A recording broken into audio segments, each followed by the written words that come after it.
Lies to me, your kiss is so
Good evening, good evening, good evening, good evening, good evening, good evening, good evening.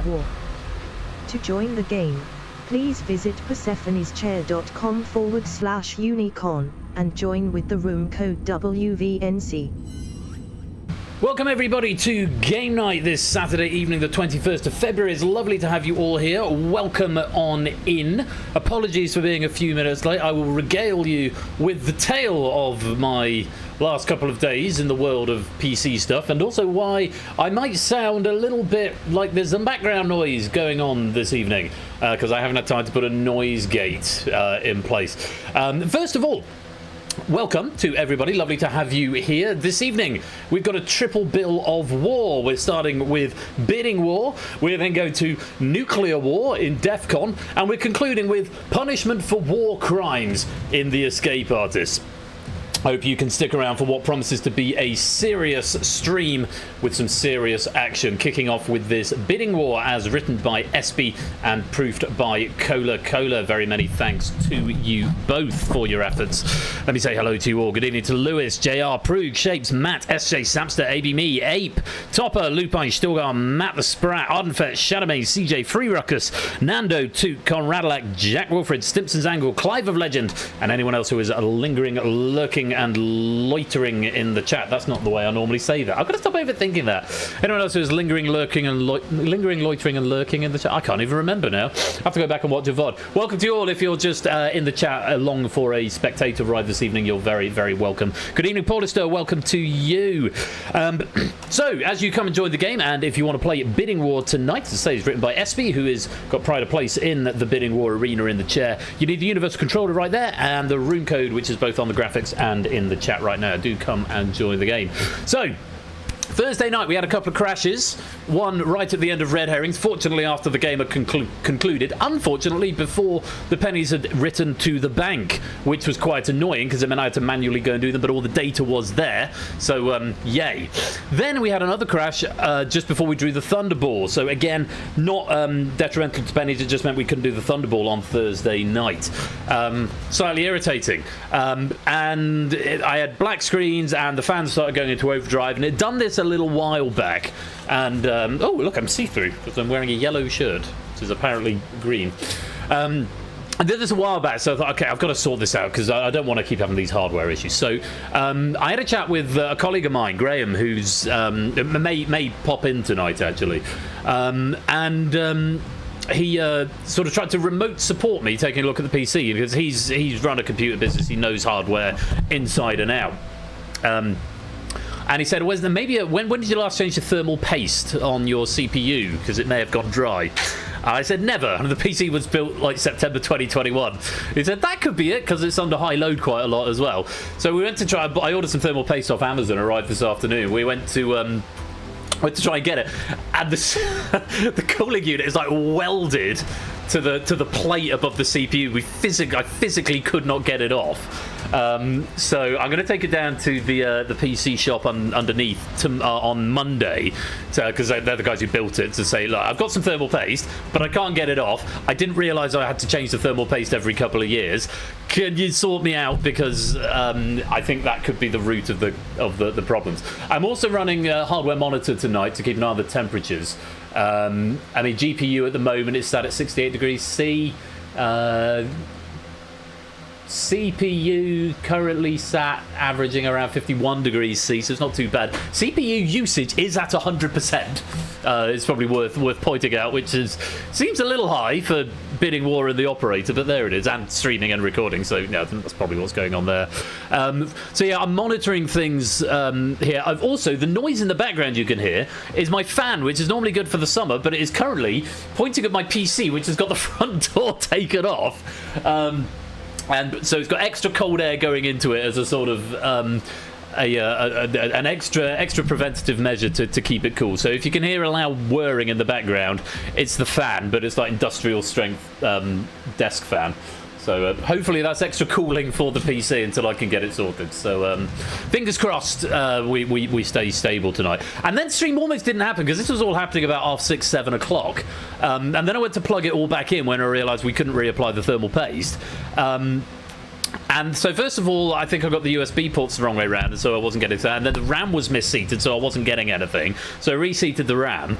And then I realised that my USB hub wasn't responding, so I have no keyboard or Stream Decks or anything. And so, it's in the wrong USB-C. It needs to go in the one in the back because that's a faster one. And I wasn't looking, and I plugged it into what was, I think it was a USB-A, and everything died. I was like, shit, I've just shorted the motherboard.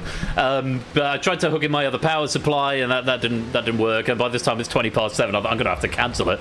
And then the other CPU came back to life. So I was like, oh, okay, maybe it just needed to get rid of residual charge. So it's been a bit of a roller coaster this evening, but we are in a position where I'm able to stream. We're able to do some quiz, and that's been my very entertaining afternoon. Fingers crossed, we'll get some more maintenance done on the PC, get some thermal paste reapplied, and hopefully that will go some way towards solving the issues. So at the moment, we're sat at a sort of steady 50 degrees C on the CPU.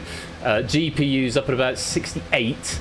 It's about 32 up to 69. Nice. It's the range of the cores. So yeah, I just wanted to tell you all that and tell you where we're up to in terms of hardware stuff, because it's not fair that things keep crashing and breaking when you're here to see quiz, and it's not fair on the writers either, who go to a lot of effort to provide us with their trivia. Welcome to the stream, Dev. Like I say, 3 games tonight, all with this very distinctive war theme about them. We're starting with this bidding war. It's been written by SB and proofed by Cola. Coming up a bit later on, we've got DEFCON, so nuclear war, as written by Cola and proofed by Toot, and then we'll round things off with the Escape Artist, as written by Arun and proofed by Toot. So a triple bill of trivia for your entertainment this evening. I've got a bottle of red wine here, I've got my vape pen, and all will be well. I'm going to give you another 30 seconds to come and join the game, and then our quiz will begin. Right, pause for breath. Pause for breath. So yes, this is bidding war. So I haven't seen any of the packs tonight. I think I glanced briefly at Cola's DEFCON pack. And Cola's provided us 30 questions for the DEFCON pack. It remains to be seen how many we will actually get through. Depends how itchy your trigger fingers are this evening, and how the RNG wants to favour you. That is the countdown up. So, with 28 players in the game, I think it's time to go to the first war of the night. It's bidding war. So, as I said, this pack has been written by SB. The SB on it's been proofed by Cola, who's got only positive things to say about it. Let's see what you make of it. And before we get into the game, here's a quick reminder, and welcome to the stream, Kamikaze. Here's a quick reminder of the rules. Round 1. Opening gambits. We're going to start off with 5 questions. Before each question, you're going to be shown a category. Based on that category, you need to bid from 1 to 3 points, up to a maximum of your current score. You've all been given 10 points for free at the front of the game. Abstention will cause a default bid of 1. You've got 8 seconds to place your bid. It is just a button tap, 1, 2, or 3. Get it right, you earn whatever you bid. Get it wrong or abstain from the question, and you will lose whatever you bid. You've got 15 seconds to get the answer in. These are full answers. They're not multiple choice. If you run out of points, you're eliminated from the game. Simple as that. So, with 3 points and 5 questions, a potential maximum of 15 points in this round, which could take you up to 25 points if you have a perfect game. Let's see how we get on as we put SB's questions to. It's 20 past 8, so I'm making up some time already. Let's see if we can keep things snappy this evening. Good luck. The first category is... Get ready for the category. The category is survival skills. Survival skills. Bidding 1, 2, or 3. Time. Good range of 1s, 2s, and 3s in there. Here comes the question. Get ready for the question. According to the fire triangle, the 3 ingredients needed to start a fire are heat, fuel, and what?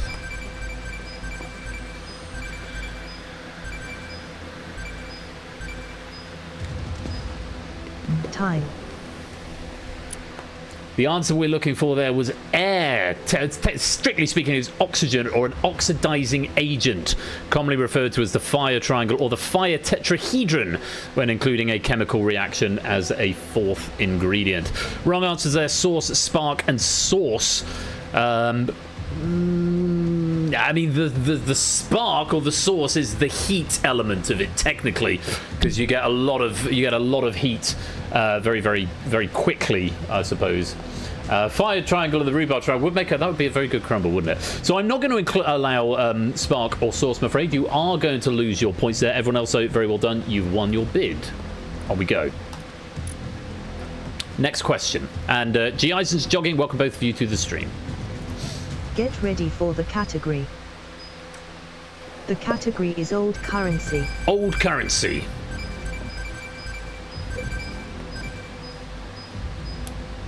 Time. And there's our bids locked in. Again, a good range of them. Here's the question. Get ready for the question. In pre-decimal British currency, how many shillings made £1?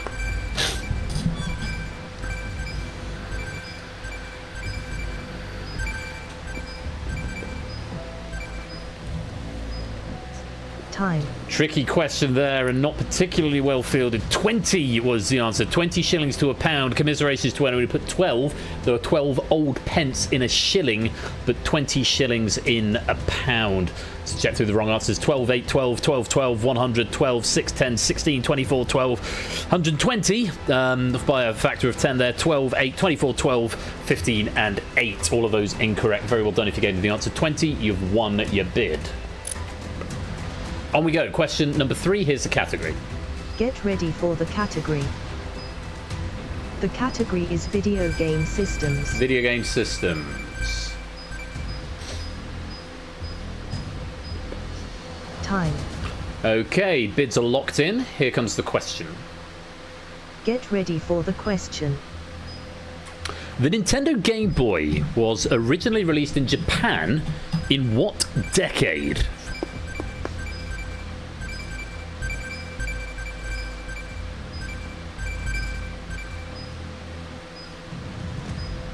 There's one answer here I need to condone. It was the 1980s. Released in April 1989 in Japan, July 1989 in North America, and September 1990 in Europe.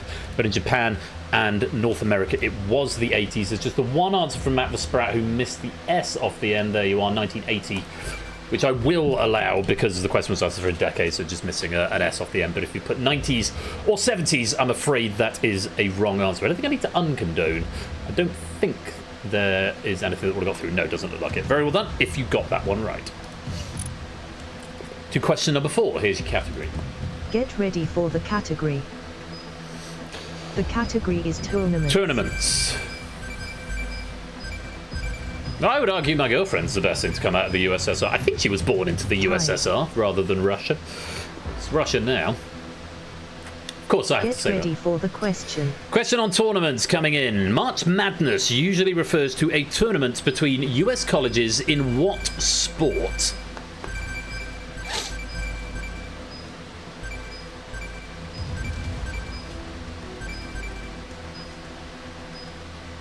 Time.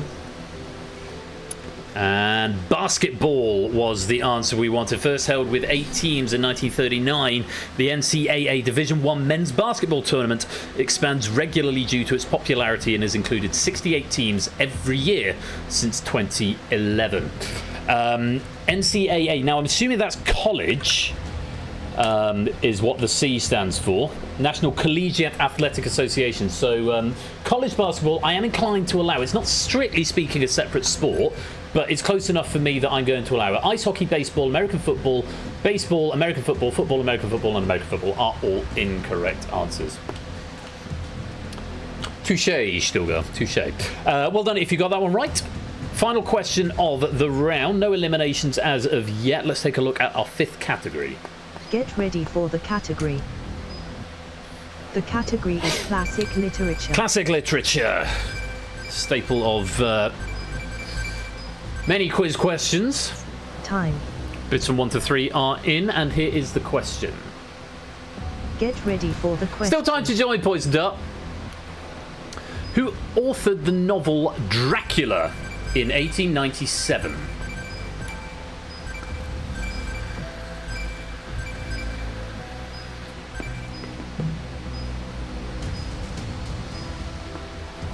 Time. Dr. Acula would be nice. No, Stoker, Bram Stoker was the answer. Poisoned Dart, welcome to the stream. If you join, I can't remember what the mid-time joining rules are on this. it might be that you get a seat at 5 points if you join now. I'm just gonna give you 10 seconds before I close out the round. I might be wrong, but do try and join if you want to come play. In any case, you can still play in the background game, which is still worth pennies, and there is, of course, a lobby medal in this game as well. So Stoke was originally born in County Dublin, Ireland, but died in London in 1912, aged 64. Bad luck to the 3 players who put Mary Shelley, who of course wrote Frankenstein or the Modern Prometheus, not Dracula. Bad luck on that one.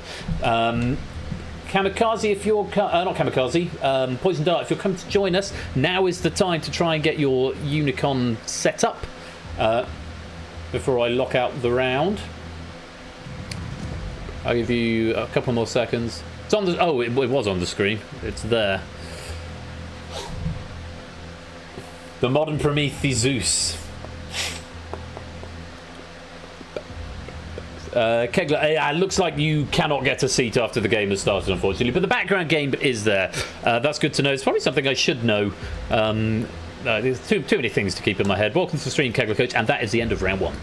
End of round 1. So, come the end of the round, Jack has got a perfect score, going bidding 3 on all of them and getting them all right, taking him up to 25 points. Very well played there, Jack. And here's a message from our sponsor, Sooty Cat.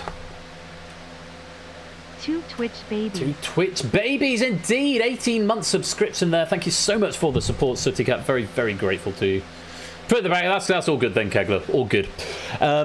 There's a 24 from Sam. Ralph's on 23. I think that will make up the top 3. Dev on 22, doing very, very well as well. And there's a 20 up there from Zeus. Apologies if I've missed you. That looks like all the players starting with a 2. That's anyone actually on 2. I don't think there is. Don't think there is. Good. Right. Let's play on then round 2. Round 2. Top Gun. So in Top Gun, you're going to face 10 questions. Gameplay is the same as round 1. The maximum bid will increase by 1 each question, starting at 5. So 1 to 5 on question 1, 1 to 6 on question 2, 1 to 7 question 3, and so on, up to 1 to 14 on question 10. Fastest high bidder to answer correctly is granted passage to round 3. If the fastest high bidder has already been granted passage goes to the next fastest high bidder. Higher bids take priority over speed when ordering, so you've got to bid high in order to get the best chance of qualifying. But after that, if we have everyone bidding the maximum, it does come down to the fastest player to get your answer in. If you run out of points, or if you fail to attain passage to round 3 by the conclusion of the last question, you will be eliminated from the game. There are 28 of you in the hot seat game at the moment, and a maximum of 10 can go forward, which means we will be losing at least 18 players this round. So bid high to maximise your chances and get it right in the fastest time if you want to qualify. The very best of luck to you all. Here is your first Top Gun category. Get ready for the category. The category is US holidays. US holidays, bidding 1 to 5. Time. Okay, we've got quite a lot of 5s in here. Get ready for the question. See if you can get the question right. What rodent is used to predict the remaining length of winter every year on the 2nd of February? That's a topical question for the month.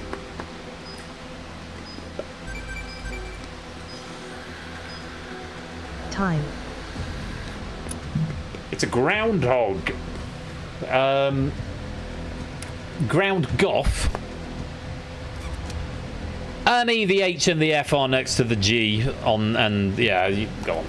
We'll allow that. Ground hob as well. Yes, we'll allow those, I think.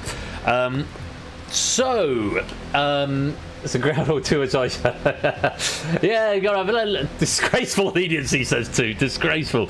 Other rat and gopher, unfortunately, are incorrect. So, any eliminations there, computer?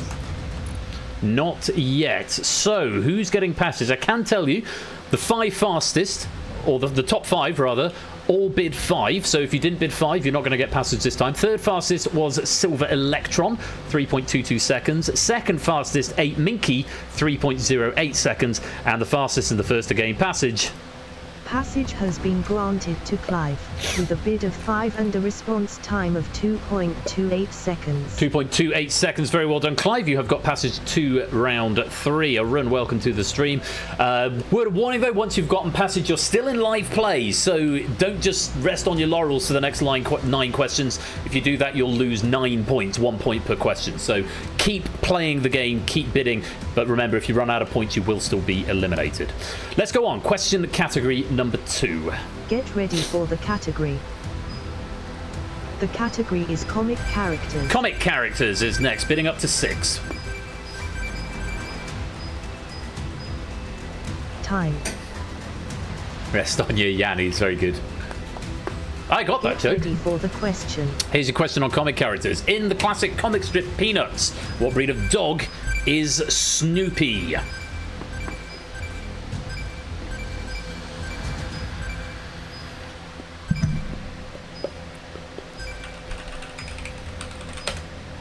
Time.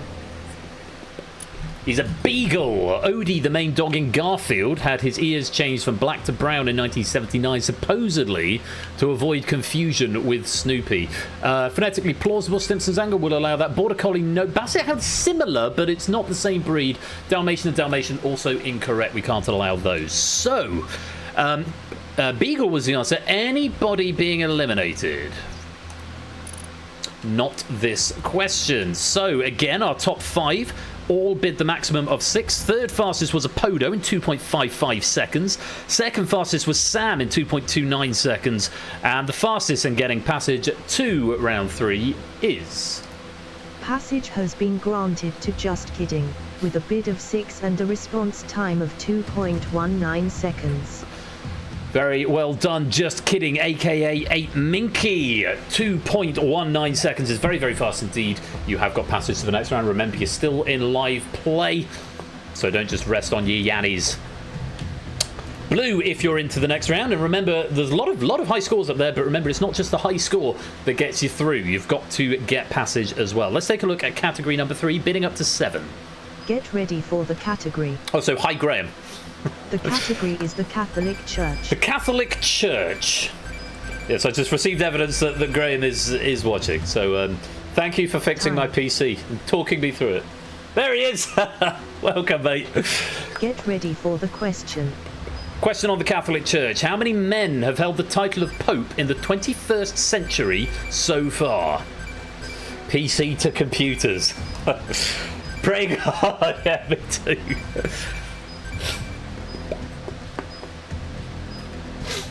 Okay, pretty sexist, isn't it? The answer is 4.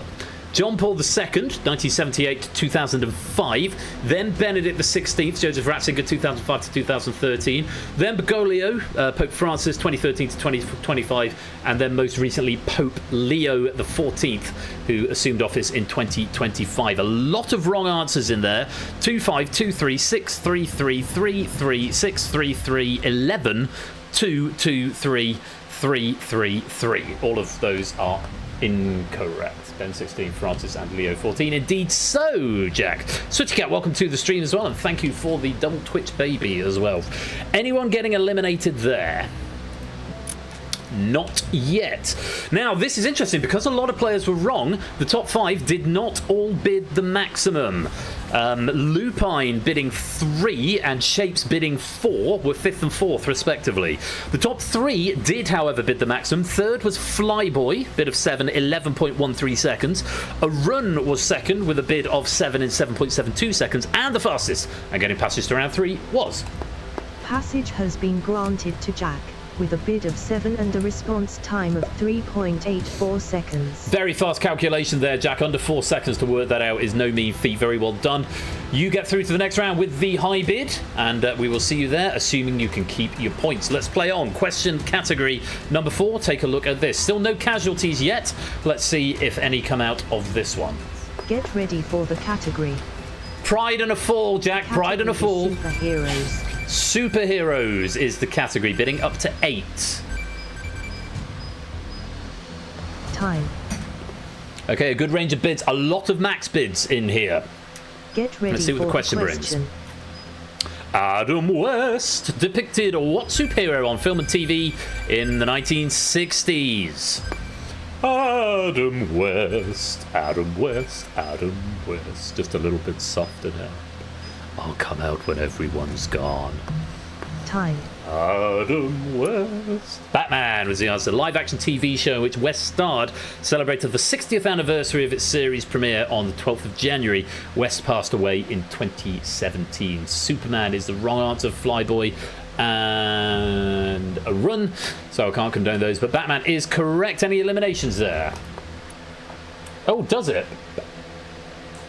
JL's answer needs uncondoning. Oh, no it doesn't. Oh, there was a wink. I missed the wink. Yeah.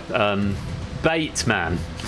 So, top 5 all bidding the maximum. Third fastest was Topper in 2.41 seconds. Second for now I'm not going to say, just in case it's done the order in the wrong way round, because according to my log, 1 and 2 came in on exactly the same frame, 2.2 seconds, and sometimes in my log it logs them in the wrong order, so I don't want to say, but it's either, well, let's find out who it is and then I'll tell you who it's not. Getting passage to round 3 is... Passage has been granted to Apodo, with a bid of 8 and a response time of 2.20 seconds. My log was correct. It was Apodo Nuevo. Samster, also apparently coming in on the same frame, and when it's that close, it just has to arbitrarily pick. When it does say 2.20 seconds, that's the time that was recorded here. Ape also with a 2.2. Did you also really have a 2.2? Yes, in fact, Ape, your answer came in before, moderately before. It's interesting, I'm getting different timestamps for different things. Obviously, there's a different logging mechanism for when the answer is submitted compared to when the answer comes in. So, very close run thing, but computer has decided Apodo has been given passage. Very well done. We will see you in the next round, assuming you can keep your score. Let's play on up to the midpoint of Top Gun, and our next category bidding up to 9. Get ready for the category. No, I don't believe that it was alphabetical order, sir. Air travel. Air travel is your category.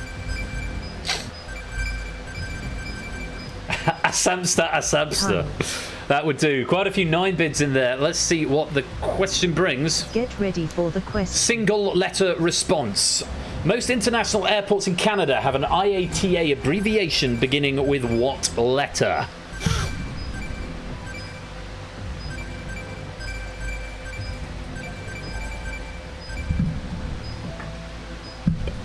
Time. That's time. Thank you, CGP Grey, for me knowing this. It's Y. This is a holdover from the 30s when Canadian airports put the letter Y in front of their call signs to indicate that, yes, they did have a weather station on site. That's what the Y stands for. Quite a few wrong answers coming. A lot of right answers coming in quite quickly. Then we've got Z. Quite a few C's in there. Z, I think, is South Africa. Certainly in... mapping things, South Africa tends to be Z for something. C's, Q's, M, T, X, more C's, M, C, V, Q, O, and C. So, top 5 all bid the maximum. Third fastest was a run, 2.84 seconds. Second fastest was shapes, 2.6 seconds. And the fastest player getting passage to round 3 was... Oh, no eliminations. And the fastest player with the maximum bid was... Passage has been granted to Top, with a bid of 9 and a response time of 2.19 seconds. Very well done, Top. At 2.19 seconds is very fast indeed. You obtain passage to the next round with 39 points. Still no eliminations after 5 questions. Let's just take a quick look at the scores. Down at the bottom end, Matt on 4, Nando on 7, Stilgar on 7, CJ on 7. Up at the top end without passage, Sam on 51, but still not made it through. Shapes on 41, not made it through yet. Ralph on a massive 54 and still not obtained passage. Dev on 43. They're the ones to watch. They're the big scorers, but those big scores are going to count for naught, apart from a potential lobby medal, if you can't get passage. 5 players are through, 5 spaces remain. Let's go to our next question. The maximum bid is 10. Take a look at the category.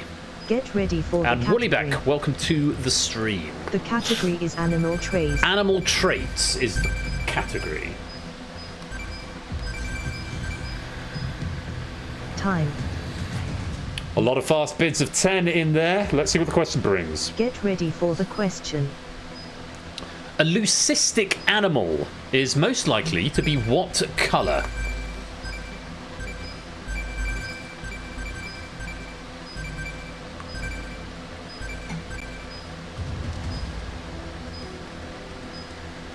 Time. And that's your time.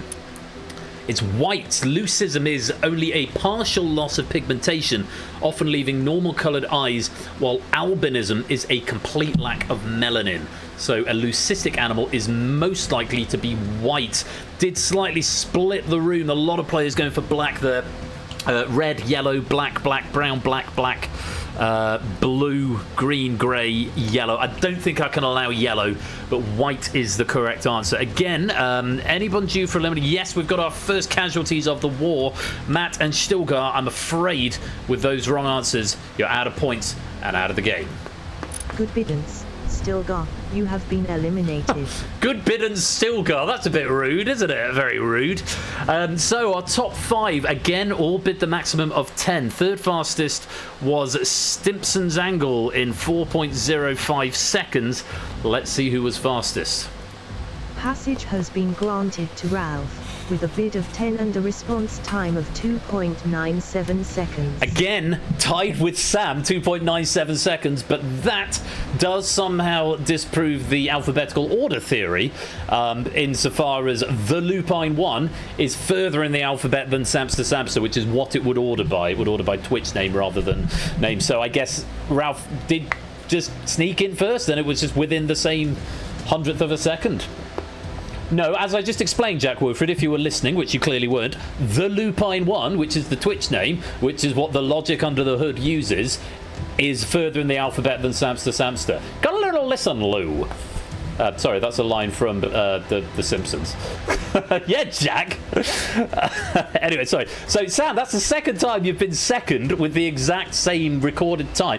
I'm assuming that there is some discrepancy, but it only logs it to hundredths of a second down here. So keep pressing and guessing, Sam. You may get there in a minute. Let's reset and move on to the next question.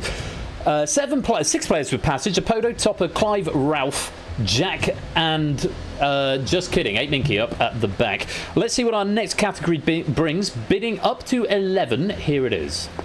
Get ready for the category. Good plan, Jack. The category is film adaptations. Film adaptations is next. Up to 11. Time. Again, a lot of 11s in there. With a lot of points still in this game. Get ready Let's for see the question. what the question brings. What 1991 Raul Julia film was adapted into the best-selling flipper pinball game of all time?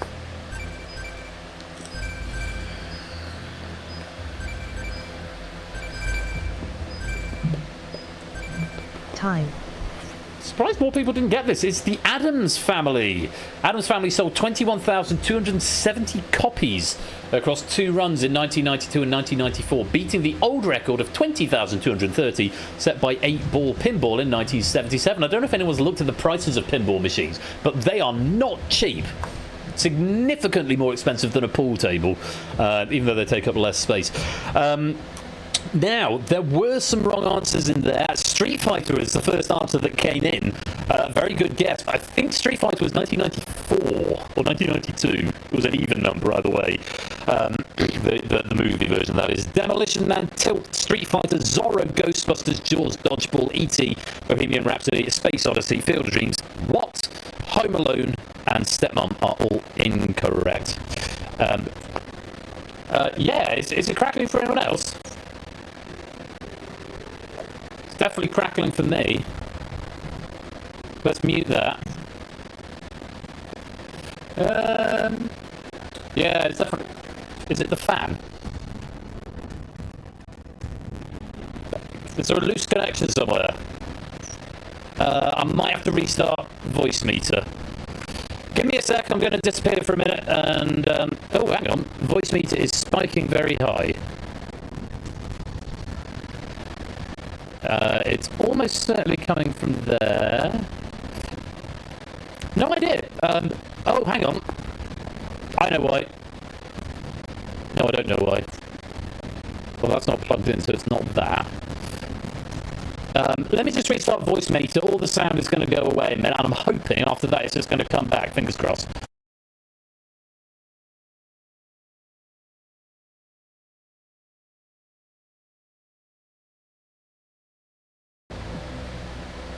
That better?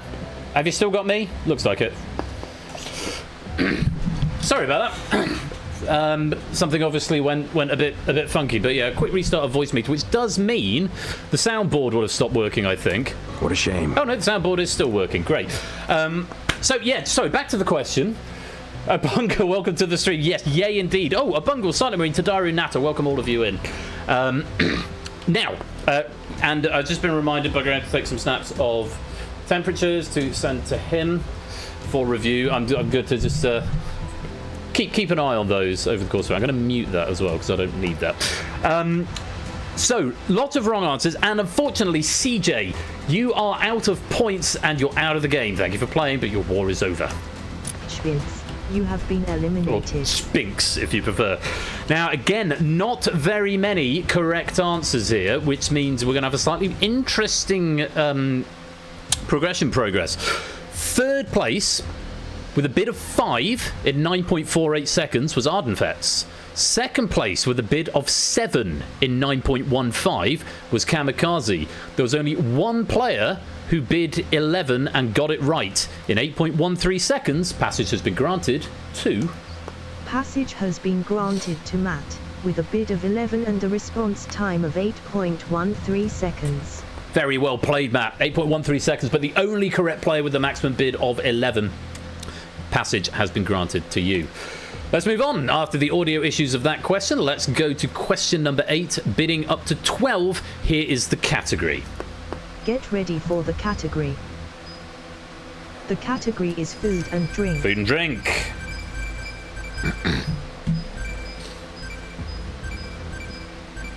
Time. And there's time. There are still quite a number of 12s in here. Let's see what the question brings on food and drink. Moondrop, Muscat, and Concord are all varieties of what food? Muscat or Muscat? Not sure. I think it's Muscat. Mousecat. Time. That works too.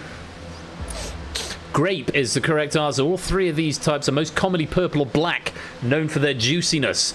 Moondrop grapes are notable for being tubular or cylindrically shaped rather than round. Wrong answers in there. Flyboy... grape wine. No, grape wine isn't a food. Grape is a food, wine is a drink. I'm not going to allow grape wine. Mushroom, pear, cherry, apple, pear, mushroom, pear. A lot of pears coming in there. But, yeah, unfortunately, not the answer. Give me one moment. Just to... Right. So, top 4 all bid the maximum. Third fastest with a bid of 12. In fact, first of all, eliminations. We've got to do eliminations. Yes, there are 2. Unfortunately, Nando and Silver Electron, you're out of points and your war is over. Nando, Silver Electron, you have been eliminated. So, like I said, 4 of the top 5 bid the maximum, with JR bidding 10. Was slower than the top 4 though. Ardenfetz with a bid of 12 in 3.35. Dev with a bid of 12 in 3.2. Shapes with a bid of 12 in 3.03 seconds, but with a bid of 12 in 2.23 seconds, he's finally done it. Passage has been granted to Sam, with a bid of 12 and a response time of 2.23 seconds. Well done, Sam. You are through to the next round.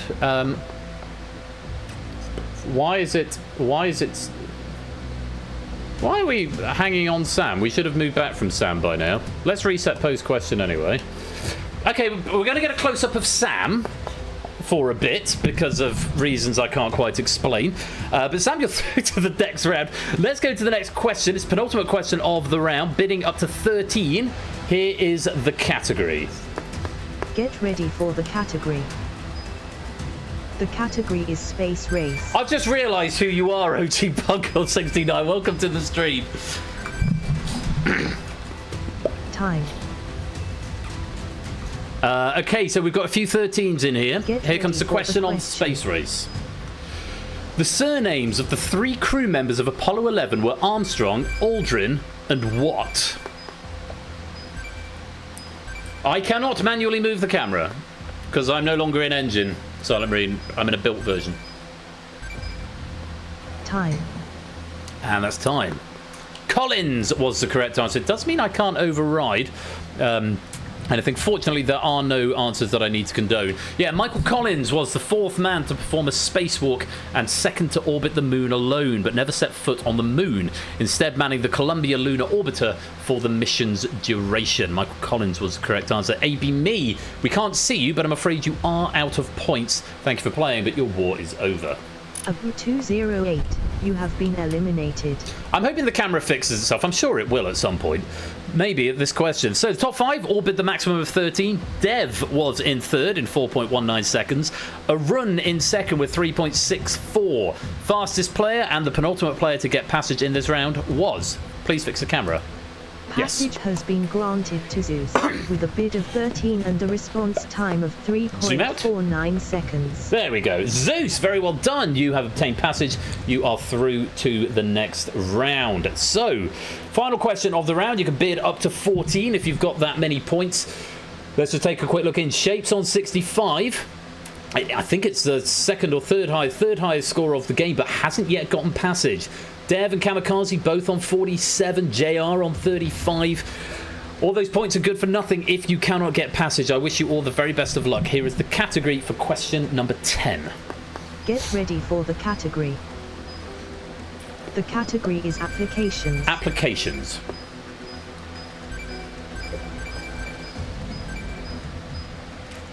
Time. And that's time. Unsurprisingly, a lot of 14s here.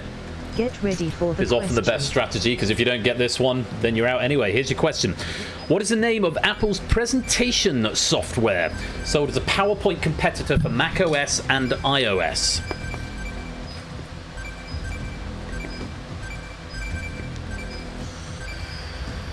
Time. It's Keynote. We appear to be super... Oh, I wonder why. I wonder if a player joined, because it's now at the wide angle, which is when we get the top row. But that only happens when we get more players joining. So I'm wondering if someone's joined as it's done the zoom and it's confused the animation cycle. Possibly what's going on there. Keynote was the answer. Originally released in 2003, Keynote was joined by Word competitor Pages in 2005 and Excel competitor Numbers in 2007. Now... the question is, do I condone this? Because it is a race, and we just missed off the T and the E. Google, you should have appled. Other wrong answers. I'm going to come back to that. I'm going to ponder that. Keynote, Slides, Canva, Copilot, Leaf, Slideshow, Slides, Hypercard, Slides, Present, Slide.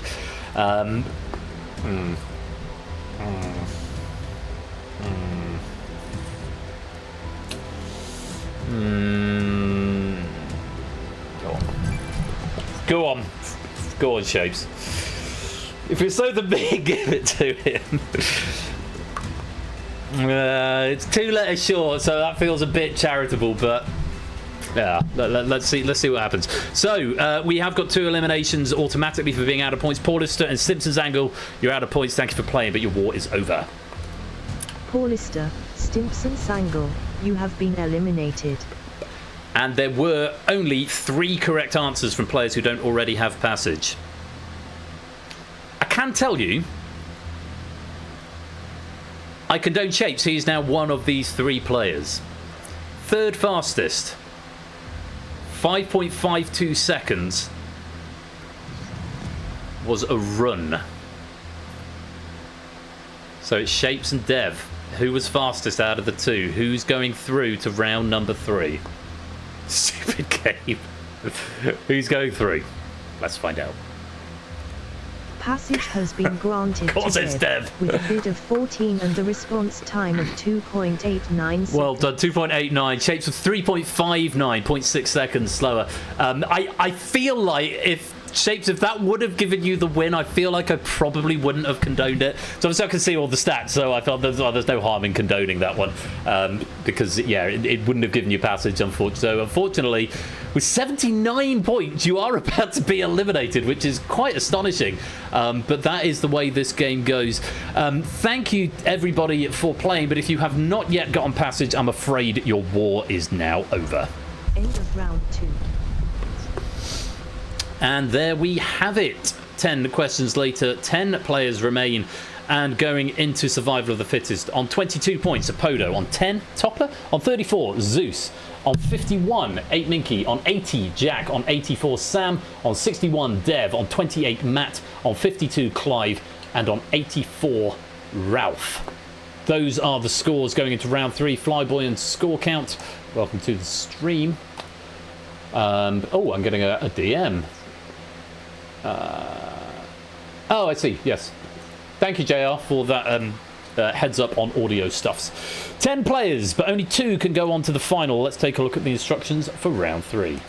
Round 3. Kino. Survival of the fittest. It's survival of the fittest. You will face up to 8 questions.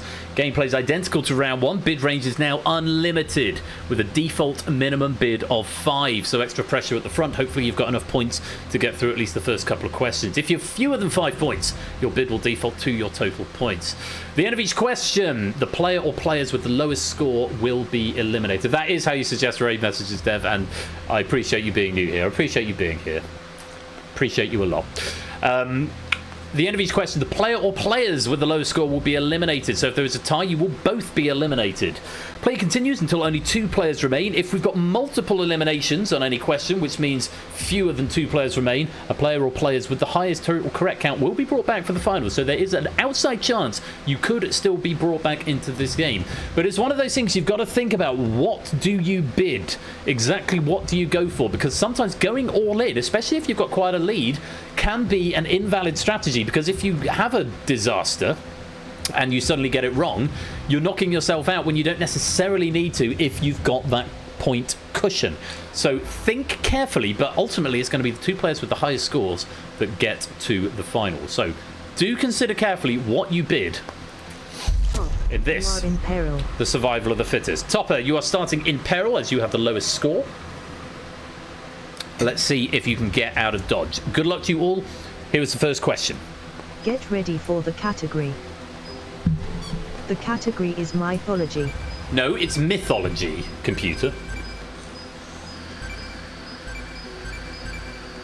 Time.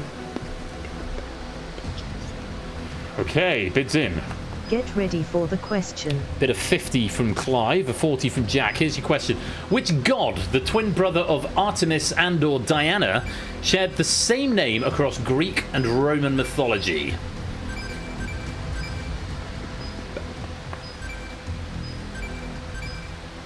Time. And that's time. The correct answer is Apollo.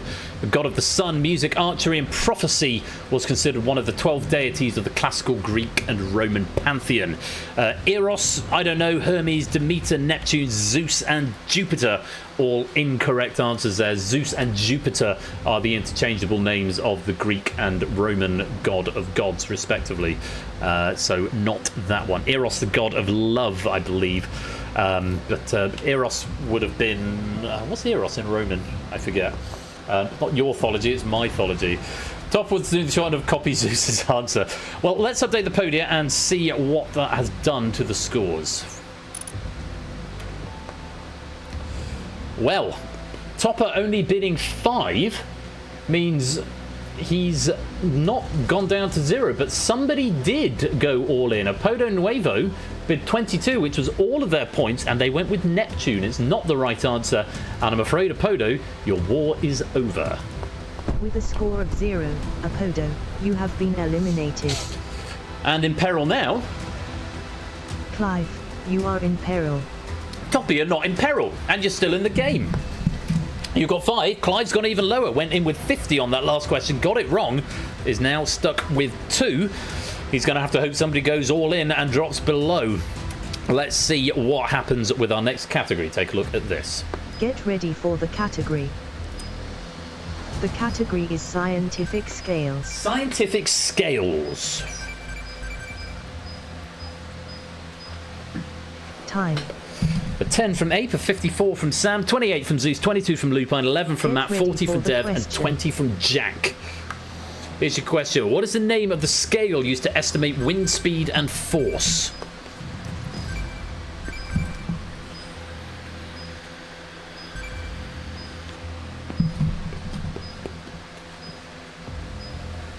Time. And that's time. The correct answer is the Beaufort scale. Officially tops out at 12 for hurricane force winds of 118 kilometers per hour or higher. But some Asian countries use an unofficial extension that counts to 17 for rating wind speeds inside typhoons. For people who clearly, you know, like to live on the wild side, I guess. All the players were correct. Let's add on their points.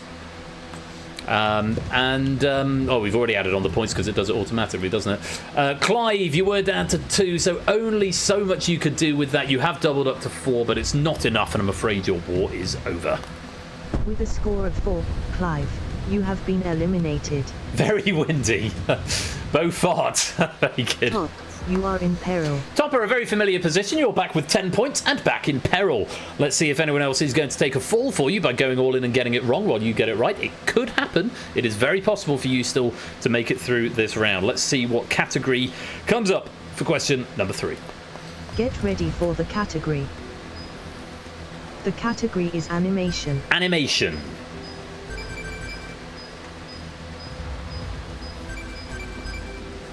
Time. Bids in 24 for 8, 97 for Sam. Topper all in but 1. Topper going in for 9 here. Here's your question. In early series of the Pokemon anime, what Japanese foodstuff was poorly localized as jelly-filled donut for English-speaking audiences?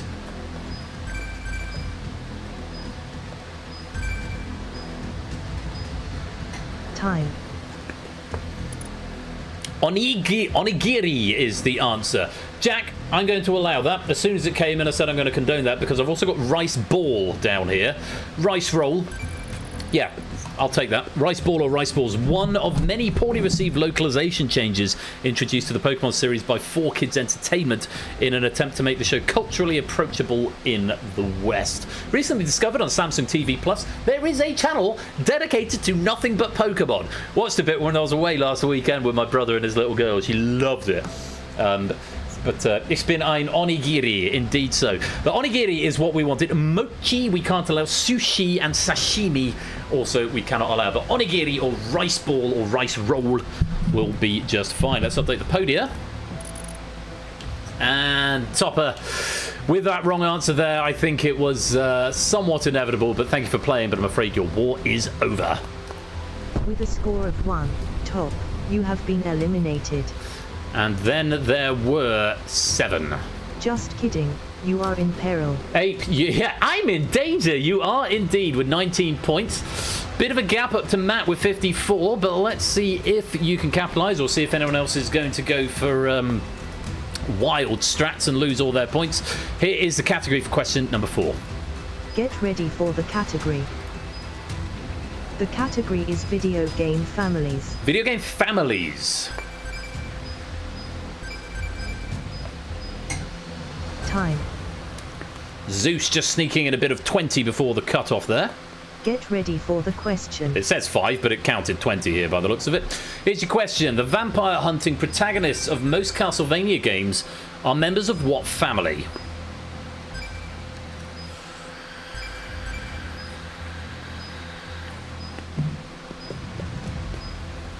Time. That's time, and the correct answer is Belmont, or Belmondo, to give it its full correct name. More than a dozen Belmonts have been playable characters in Castlevania games set between the years 1072 and 2036. Just the one wrong answer from Zeus, who's now wishing he hadn't got that 20 bid in time, but I think you're about to lose 20 points here, Zeus. Might be you only lose 5. It depends how the logic in this game works. I think it still takes your bid, even though the graphics updated late. Shall we take a look? Yeah, that's... What a shame. What a shame indeed. Fortunately for you, though, Zeus, it does not mean the end of the game just yet, but you are going to be in peril in just a moment because, despite getting a right answer, 8 Ninky has only got up to 35. You have got the low score, and I'm afraid your war is over. With a score of 35, just kidding, you have been eliminated. Bad luck, Ape. However, for Zeus, you are in peril. You are in peril. Just mashing numbers without a plan, says though. It seems to be working. You're currently second place. Let's see if you can stay there. Zeus currently on 50 and in peril. Let's see what category number 5 brings. Take a look. Get ready for the Oh yeah, it's a stressful game, Dev. The category is the Premier League. Hey, Sportball, the Premier League. Yeah, Bidding War is, I think, generally recognised as one of the toughest games in the community. So, yeah, you're doing well if you get to this round, put it that way. Get ready for the question. Lupine going 150. Here's your question. Which side is the only one to have gone unbeaten for an entire 38-match Premier League season?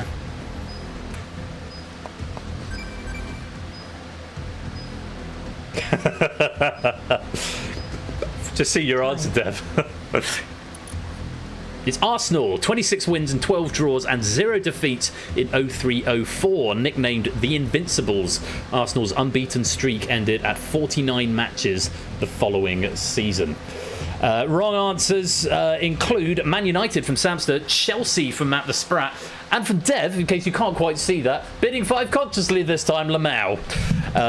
So only losing 5 points there. Matt only losing 5. Sam losing 120 points there. Zeus getting it right, doubling up his 50 because he was all in on that question.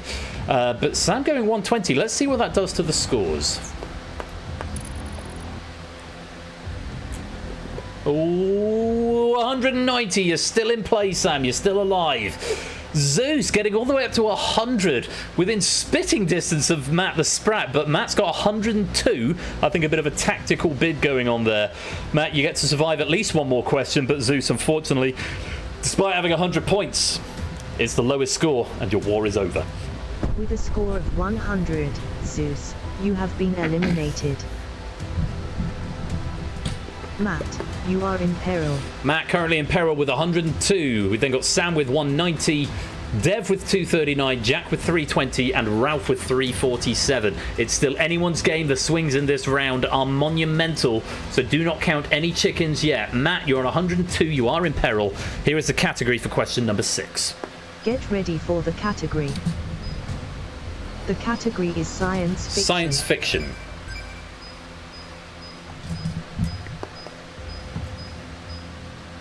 Time. I can tell you, Matt has gone all in with 102. Get ready for the question. Dev 120, Sam 190. Sam's also all in. Here's your question. Who portrayed the first Doctor on Doctor Who from 1963 to 66?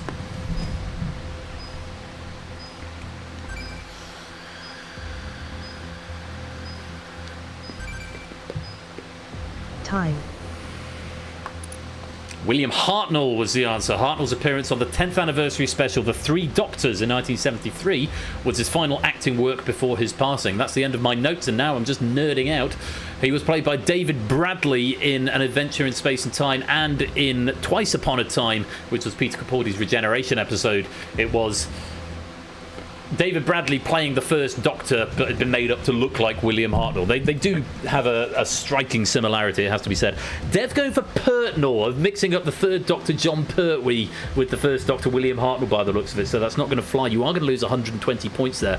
Matt doubling up 102, Sam doubling up 190 to 204 and 380, respectively.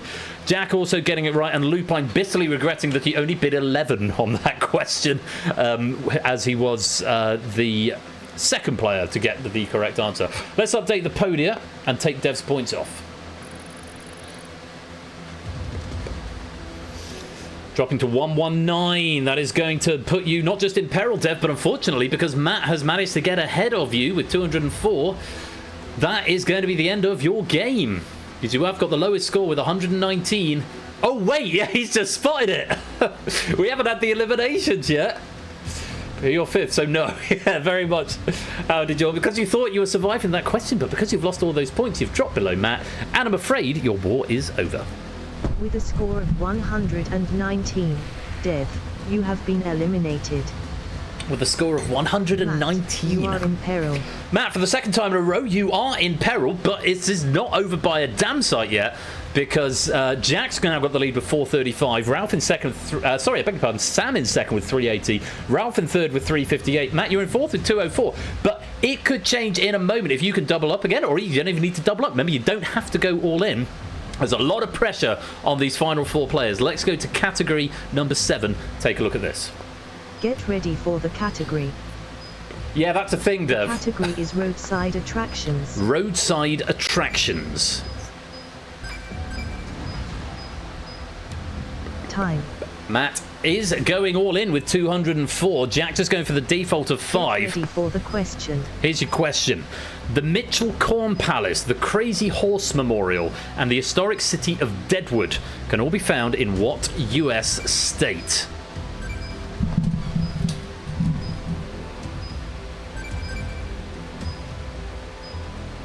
Time. He's got there. South Dakota is the answer. The Corn Palace was built in 1921 to inspire agriculture-based tourism in what can only be otherwise described as the middle of nowhere. Forgot to bid on the one question I didn't know. Hey, if it works out, it works out.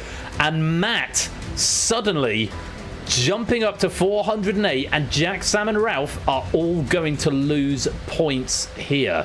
Thank you, Crazy Horse. Hey, any Pavlov you can take. Let's update those podia with Iowa, Pennsylvania, and Ohio. Lupine, Jack, and Samster, respectively. Let's update the podia and see where the most damage is going to fall. It's Ralph losing 100 points. And Ralph down to 258 there from 358. It is going to put you into the bottom position. 258 and getting eliminated, that is something. But I beefed my bid on the and it is possibly because you beefed your bid on the sci-fi question. That is the way this game goes. I'm frightfully sorry. Great run, but unfortunately your war is over. With a score of 258, Ralph, you have been eliminated. Sam, you are in peril. Sam, this isn't something you're used to, being in peril in bidding war. But you currently are with 351. Matt is on 408. Jack is on 430. Now, tactics. Sometimes people think, oh, it's the last question, I might as well go all in. However, bear in mind, you don't know what the other players are going to bid. And as Dev remarked earlier on, the other players can also bid, win, or lose points. So sometimes all in is not necessarily the best strategy. I say only, there's only 80 points between Sam and Jack, or 79 if you want to be exact. So think carefully about how you want to play these bids. Based on the category, do you think the others are more likely to get them wrong? You could bid low. Do you think everyone's likely to get them right? In which case, bid high. The choice is yours. Jack, you have got the lead. Let's see if you've still got the lead come the end of this question. The best of luck to all 3 of you. Here is the category for question number 8. Get ready for the category. The category is European cities. European cities. Yeah, Final Jeopardy wager calculator go. Absolutely. Time. Well, this is interesting. Jack bidding 230. Sam bidding all in. Matt all in, but Get about ready for the 13. question.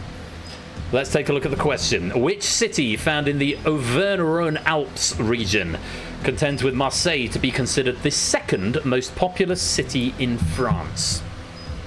5 seconds. Time. Oh, Matt!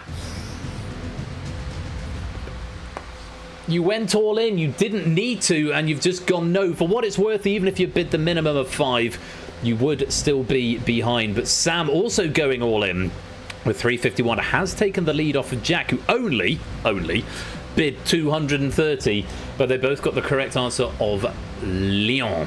Paris, 11.4 million. Lyon, 1.8. Marseille, 1.65 million. So yeah, Lyon generally considered to be the 2nd most populous city in France. Oh, Matt, I'm so sorry. But going all but all in.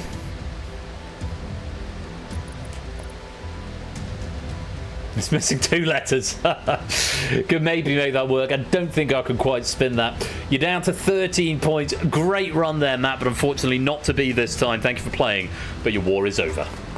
With a score of 13, Matt, you have been eliminated. Which means that round 3. Thank you, computer.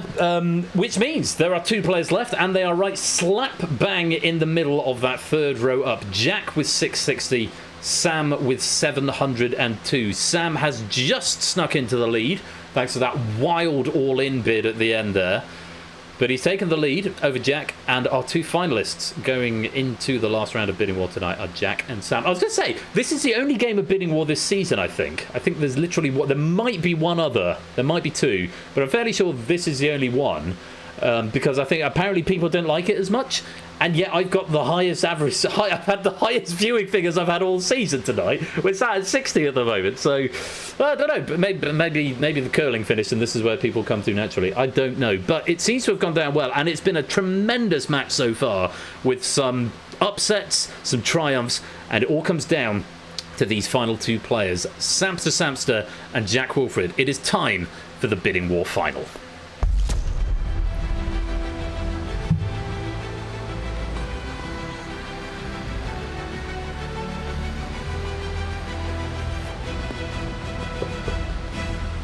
These guys go back a long way, both on the same winning-only Connect team from a couple of seasons ago. And I know they play on the same COQL team. I'm fairly sure they play on the same OQL team. This is a deep and bitter rivalry of 2 guys who obviously love each other very much. Great teammates, but they're forced against each other tonight. Sam with the slight advantage, and our question master SB in the middle overseeing it all. Let's remind ourselves of the rules of domination. Round 4. Domination. This is terrifying, says Jack. So, the array shows 15 lit circles. The player who was ahead at the conclusion of round 3, that's Sam, has 8. The runner-up, that's Jack, has 7. You're going to face up to 10 questions. We're going back to round 1 rules. Bid ranges from 1 to 3 with a default bid of 1. Get it right, the array will swing in your favour. Get it wrong or abstain, it swings in your opponent's favour. Both of your bids will be factored in. So Sam, if you bid 2 and Jack bids 3 and you're both right, Jack bid higher, so it gets a swing of 1 to him. If you both bid 3 and 1 is right and 1 is wrong, then that's a swing of 6. That is the maximum swing per question is 6. First player to swing the array entirely to their colour wins the game. If no winner has emerged by the conclusion of the final question, the player with the most lit circles will be the winner. With 15, there will always be a winner. Sam, you start with that advantage for finishing the last round in the lead. Let's see if you can capitalise on it. I wish you both the very best of luck. So, first category coming in, bidding 1, 2 or 3. Here is the question. Here is the category. For the category. The category is Get Rich Quick. Get Rich Quick.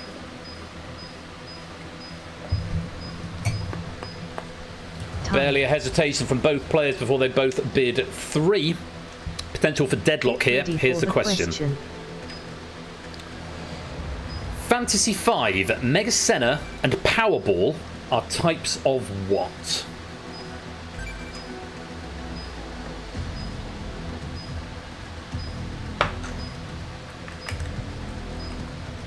Time. Lottery is the answer, and both players are correct. Fantasy 5 is a lottery in Belize, Mega Senna in Brazil, Powerball in the USA and Australia. Both with the aggressive 3-point bid, and both of them correct. We have a deadlock.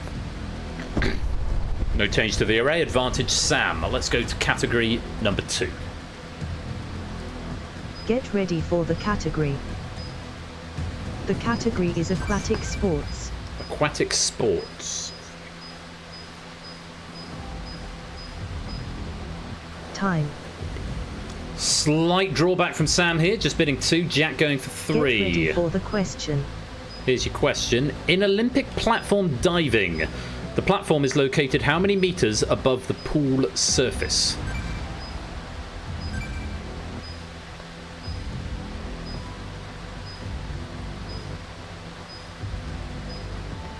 Time. The correct answer is 10. Sam, I'm going to condone that because, well, it's right, 10 meters. 15, however, is not the right answer, and Jack with the aggression there 10 million. Since Sydney 2000, Olympic diving has consisted only of 10-meter platform or 3-meter springboard, with variations for men, women, solo, and synchronized. I don't know what that emoji is there, Sam. But it is going to be a swing of 5 in your favour. You got the correct answer. Jack did not. And with bids of 3 and 2, that's a swing of 5 to Sam. Massive advantage to Sam, but still up to 8 questions to go. Let's take a look at our next category. Get ready for the category.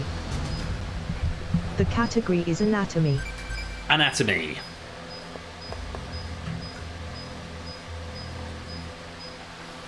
Time. Both on the aggressive right here, both bidding 3. Here's your question. Get ready for the question. A horse's hoof walls, a pangolin's scales, and a turtle's carapace are all made of what fibrous protein? Need an answer, Jack? Time. Can't remember. It's keratin. Primary ingredient in scales, hair, fur, horns, hooves, and claws. Can't remember is not the answer. I can't condone it. But that means it's a swing of 6 to Sam. And after just 3 questions, this war comes to an end. Jack leading for much of the game, but losing the advantage coming into the final, and then tripping up on a couple of those questions there. And just like that, it's all over. Congratulations to Sam. You have won the war. Congratulations to Sam. You have won the war.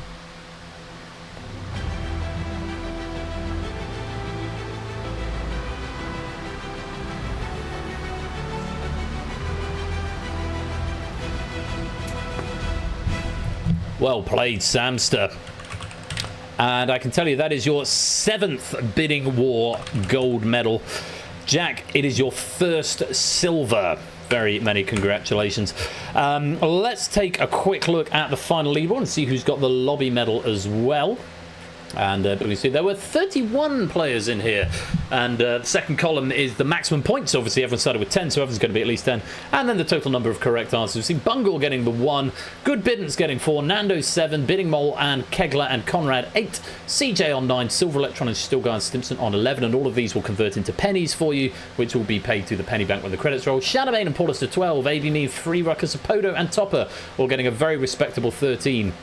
Flyboy, JR, Fetz, Paul Chowdhury and Kamikaze on 14, Proves and Just Kidding on 15, Matt 16, Clive 17, Zeus and Dev 18, Shapes 19, and the lobby medal goes to Ralph with 22 and a maximum score of 358. Very well done. Sam and Jack both getting 21. Sam just having the edge there and of course taking the gold medal for winning domination.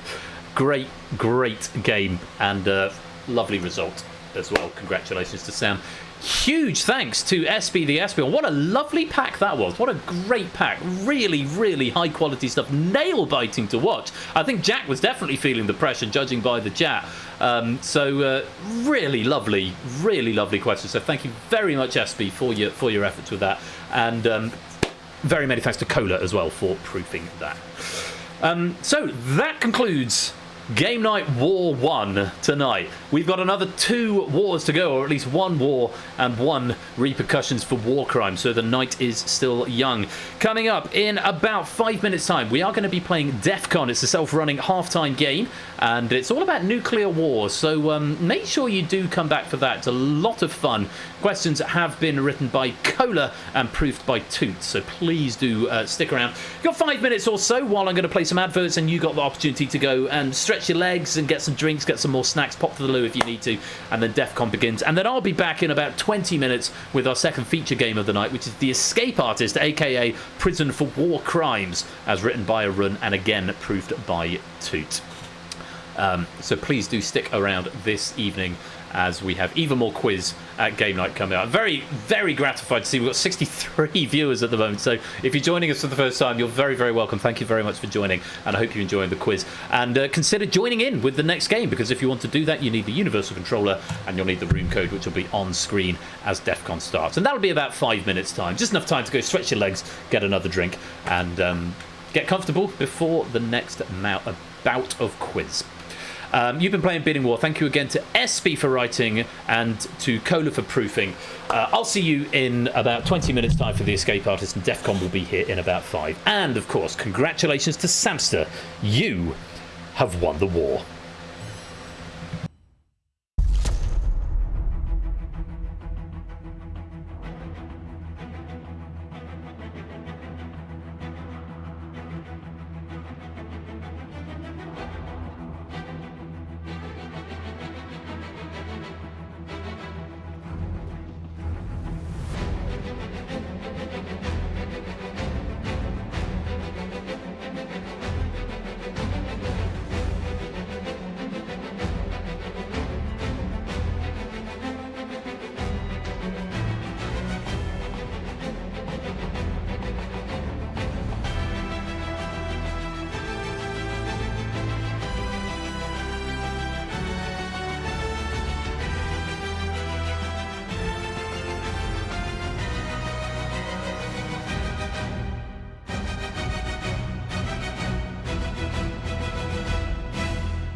More quiz and more war coming up this game night. And Solar Espion just quickly dropping by between obligations.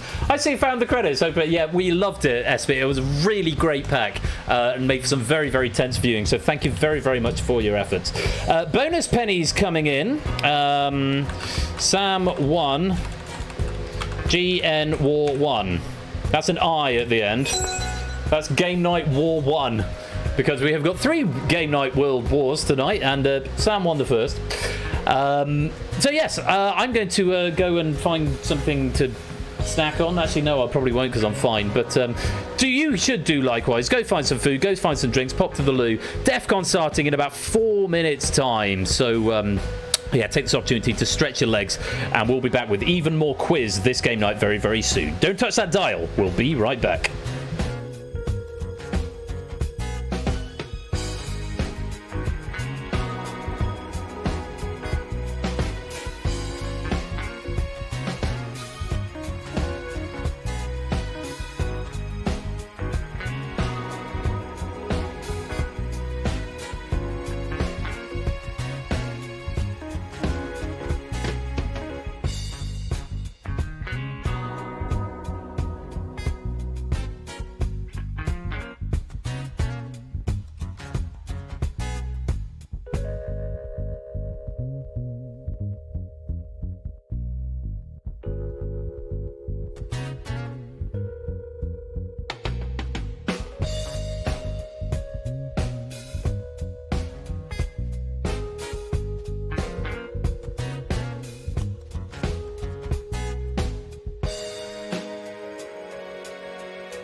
Shoobity whoopity oopity whoopity oop-a-doo now.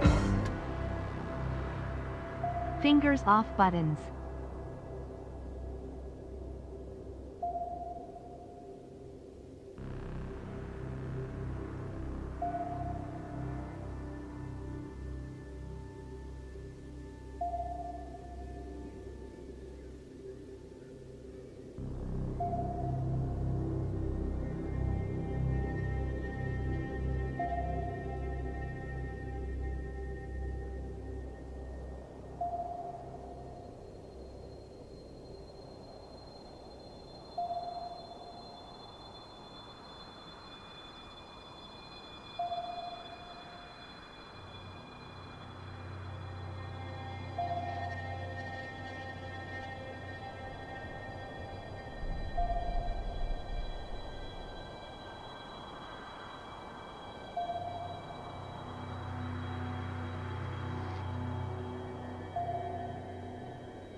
Welcome back to the second part of this evening's game night, where it's time to punish people for war crimes in the Escape Artist, aka Quiz Prison. And here's a message from our sponsor, Cruise. Outside. Put your hand up if you're dead. Lots of points mean nothing if you're dead.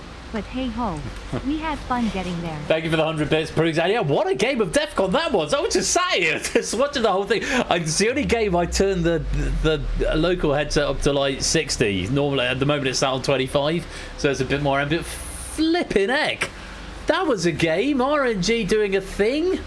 That last one, I think it was, according to my log, it was 96.58% on the after the penultimate question.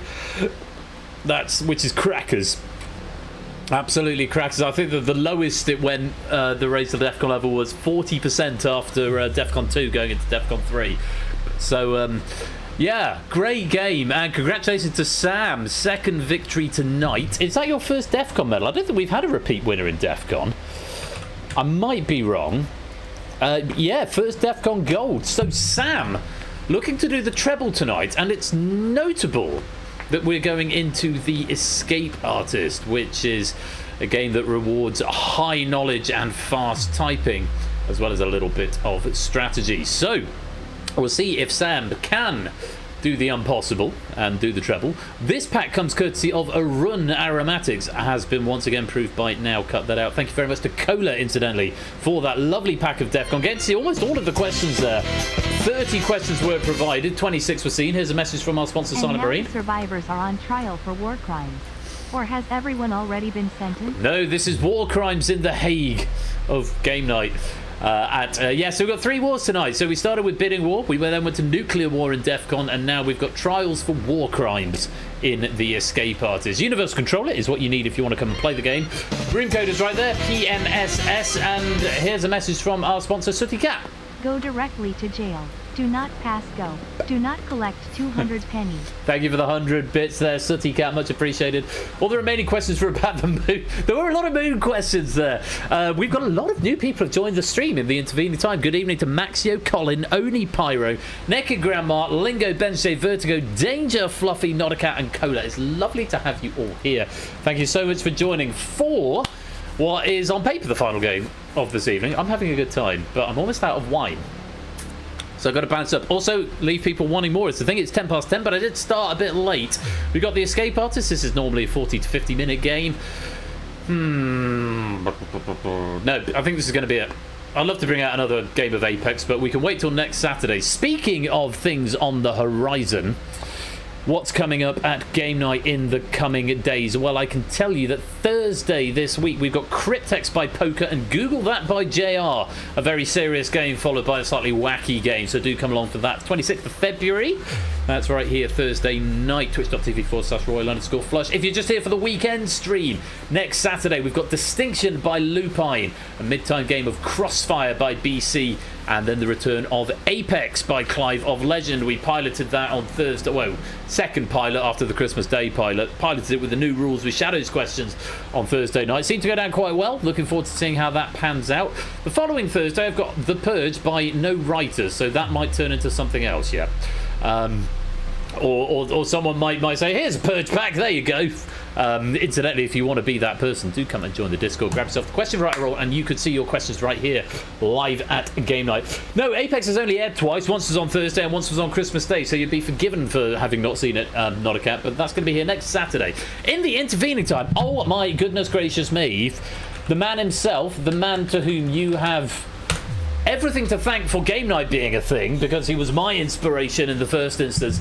He's back. Ash the Bash is back with his quiz night on Wednesday next week. So do pootle along. Give him a follow, twitch.tv/AT_Bash, for his triumphal return after his winter hiatus, after having some IRL complications which have blissfully now been resolved, and we're looking forward to seeing him back on the airwaves. I was quite fortunate that Anya and I got to go and see Ash and his partner over the Christmas break.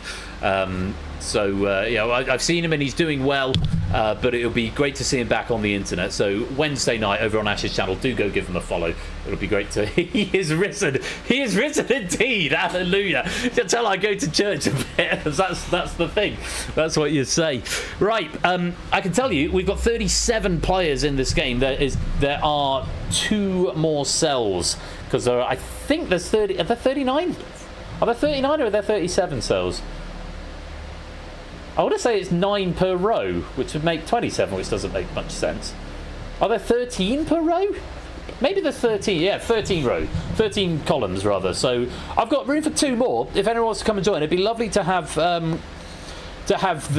this prison game emulate the actual prison system in the UK, i.e. overflowing. Make sure you leave a cell free for Andrew. It's not fair. Everyone picks on me. Someone said, I genuinely found out breaking news. A friend of mine sent me a clip from the Tweenies, which is a kids show in the UK in the late 90s, early noughties.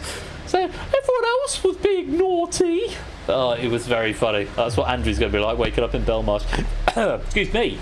But the Andrew formerly known as Prince.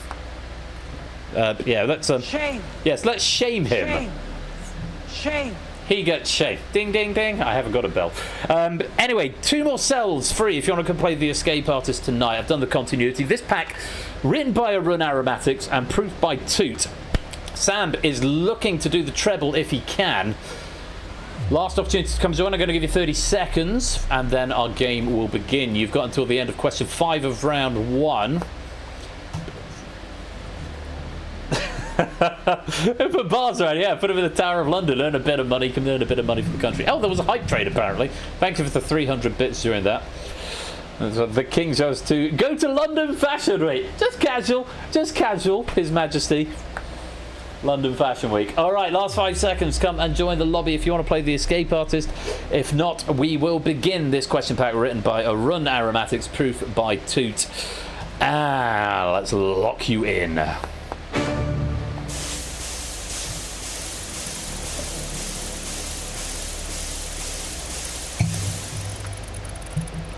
And there we have it, 2 empty cells. They are on the front row. If anybody wants to come and claim them, you can claim them anytime before question 5. After question 5 of round 1, you can get the cell and then you'll immediately be locked in. So do pop in and join the game.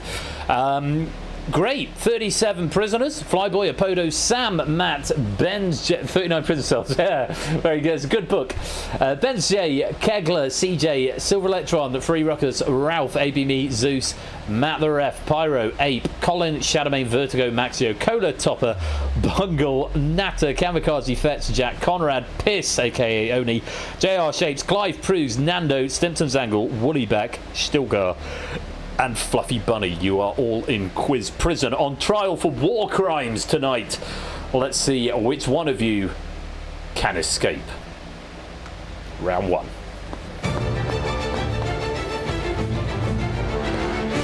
Round 1's initiate. Answer any 5 of the 10 questions in order to escape.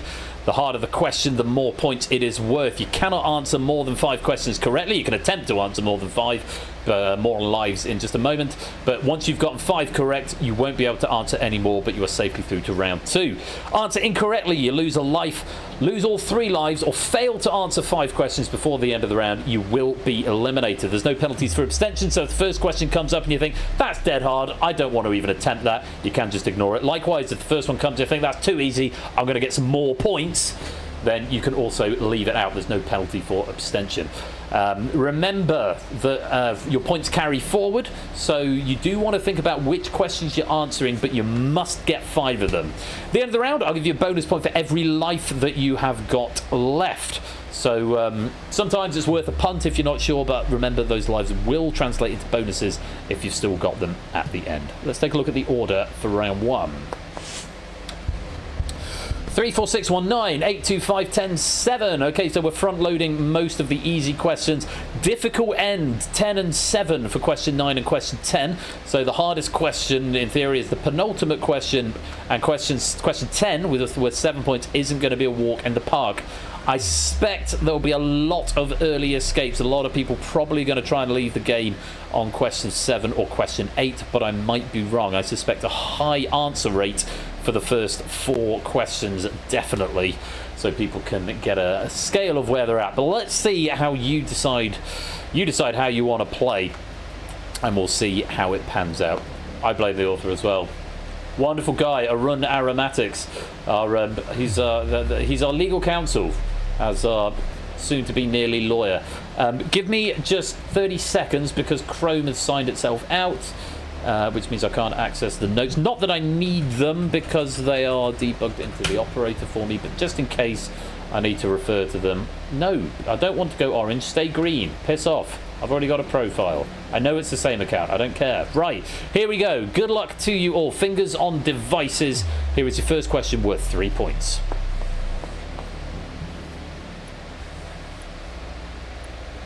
The tagline, just when you thought it was safe to go back in the water, was used for the sequel to which 1975 Steven Spielberg film?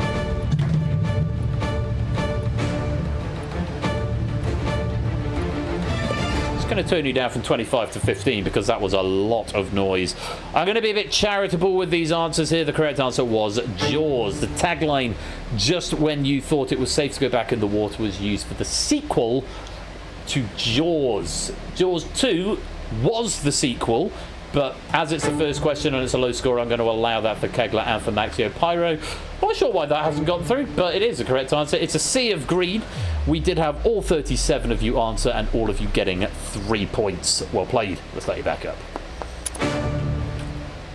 On we go. Question number 2. This is worth 4 points. If you attempt and are correct, take a look.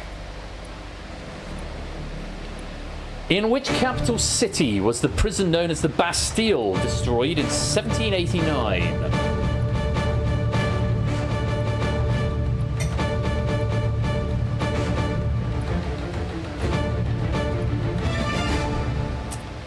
Time. And again, 36. All but one player's attempting that there. Who sat that one out? Maxio sending that one out. The correct answer was Paris. Jack Wilfred trying my patience with Paris, France. Might not be so charitable as the question difficulty goes up, but as it's low difficulty in round 1, then I'm inclined to be charitable. Paris was the right answer. Everyone who attempted getting it right. Let's let you back up. Question 3 is worth 6 points. A slight jump in difficulty here, potentially. Let's see what you make of it. Take a look at this. Sorry, that's so I can have a look at it and read it in advance. Now you can have a look at it. I won't, Arun. The hormones insulin and glucagon are both secreted by which organ of the human body? I'm thinking glucagon, but that's not what it says. The hormones insulin and glucagon are both secreted by which organ of the human body? 29 attempted, 8 abstained. The correct answer is the pancreas. Pancreas. CJ going for kidney, kamikaze for liver, shapes for kidneys, Conrad for liver. All of those incorrect answers. Can't condone them. Pancreas was the answer. Well done. If you got that, you get 6 points. Let's light you back up. Wrong answer's losing a life there as we move to question number 4. This is worth a single point. In theory, the easiest question of the game. I will not accept a single letter. You must type the full word that you need. For a single point, here is question 4. Complete the name of the Chris Tarrant hosted show that debuted in 1998. Who wants to be a...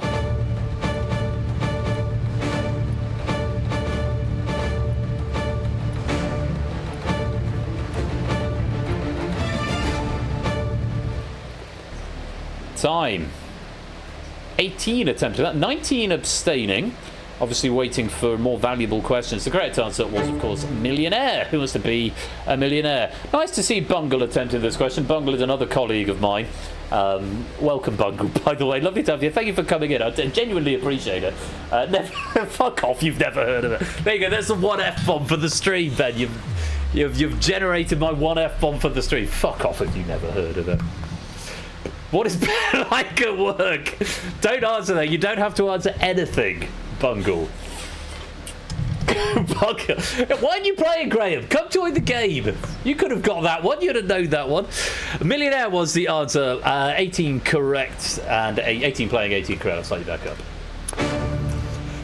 So we've got some notes. Natter, Proust, Pyro, Match, still got Fetz, Topper and Woollyback. One away. Any of the remaining 6 questions. And you will escape into round 2. But it's your choice which one you go for. We've got a couple of difficult ones coming up. Question 5 is worth 9 points if you want to play it. I'm anticipating a few abstentions here, but let's find out. As we go to question number 5, worth 9 points. Oh, that's very kind. Thank you, Ben. Sorry, Bungle. Nice of you to say. Question 5. Abandoned in 1997 due to volcanic activity, the town of Plymouth is the legal capital of which British overseas territory, whose name translates to Jagged Mountain? I do love a big word. Cannot deny. Guilty as charged. The correct answer, Montserrat. Very well done if you got that. 8 attempted it, and 6 of you were right. Topper, Jack, Oni, Shape, Sam, and Cola getting 9 points for Montserrat. Woollyback going for Bermuda. Zeus for Falklands. Unfortunately, incorrect. 29 abstain. I did anticipate quite a few abstentions there. Topper, very well done. You are the first player to escape. That's 5 correct answers. You can't answer anymore, but those points are safe, and you're through to round 2. Let's light you back up.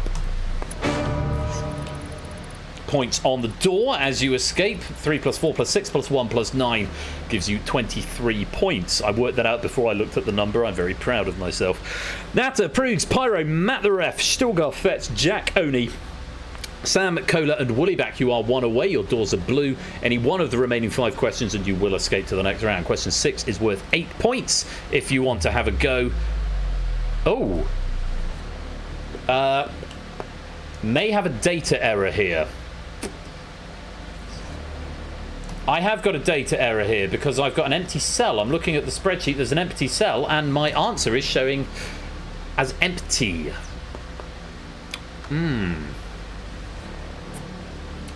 It is always the data, isn't it? Now, the question data. For reasons that I cannot explain, we are missing an answer. And I see a proofer has just jumped on. There's nothing I can do about it. I'm assuming they're just verifying. So what I'm going to have to say is I don't actually know what the answer is the issue. I could do manual condone though, JR. You're absolutely right. Thank you. The answer's now appeared for me. So we will play this question as normal, and I will just condone the answer, assuming it doesn't crash. Yeah, there is non-zero chance we get a crash because it's null, but I think I protect against null or empty. We'll find out. There's nothing else I can do other than click run question. So we'll play this question as normal. I will condone because I now have the correct answer here. You know the answer, and you read the bloody questions. All right. Question number 6. Slightly roguish because I've got technical errors. It will mark it as incorrect no matter what you say. For 8 points, take a look at this. What European demonym completes the name of this poetry collection by Elizabeth Barrett Browning? Sonnets from the what?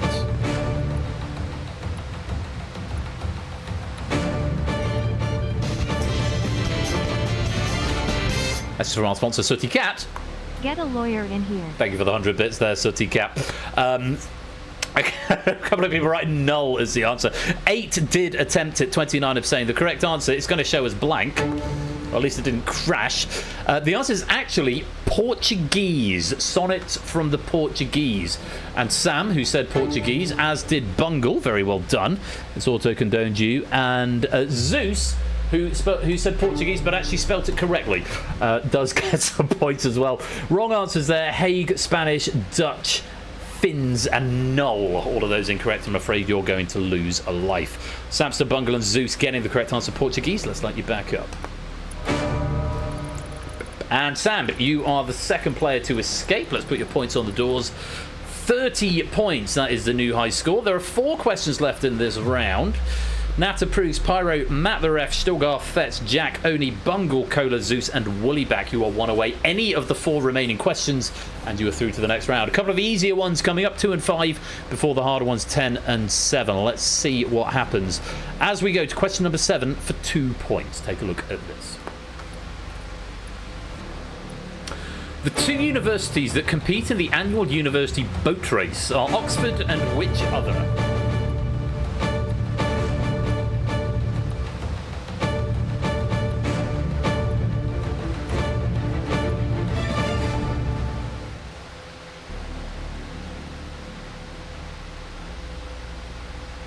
Sorry, I'm just texting Anya to say, can you please bring me another bottle of red wine because I've exhausted this one.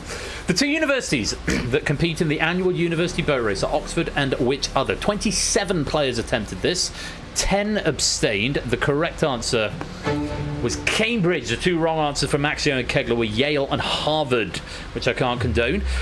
Very well done if you got that one right. And Natter Prugs, Pyro, Matt the Ref, Oni and Woolly back. Congratulations, you have escaped to round 2. I will see you there. Let's light you back up. Boo, Cambridge. Are you an Oxford graduate? Danger. Are you so you obviously you hate Cambridge with a passion. I have a University of Cambridge hoodie. Not because I went there, but because I was conductor of a choir that... Oh, you just live here? Oh, fair enough. Yes, I have a University of Cambridge hoodie because one of the choirs that I led, we did a tour of the Cambridge colleges and I bought it from a tat shop on the way home. So, yeah. Right. Anyway, we've got a lot of blue doors here. AB Mia, Podo, Vertigo, JR, Lupine, Colin, Flyboy, Stilgar, Nando, Shadowmain, Fetch, Jack, Free Ruckus, 8 Minky, Stimpson, Shapes, Bungle, Cola, Zeus, Fluffy, Clive, CJ, Silver Electron, and Ben's J. All of you are one away, either the 5-pointer, the 10-pointer, or the 7-pointer, and you will escape into round 2. Kegler, you need all 3 of them in order to escape, and you're also on your last life, so do tread with caution. Question number 8 is worth 5 points if you want to attempt it. Take a look at this. The feminist writer Valerie Solanas attempted to assassinate which American pop artist in his studio, The Factory, in 1968?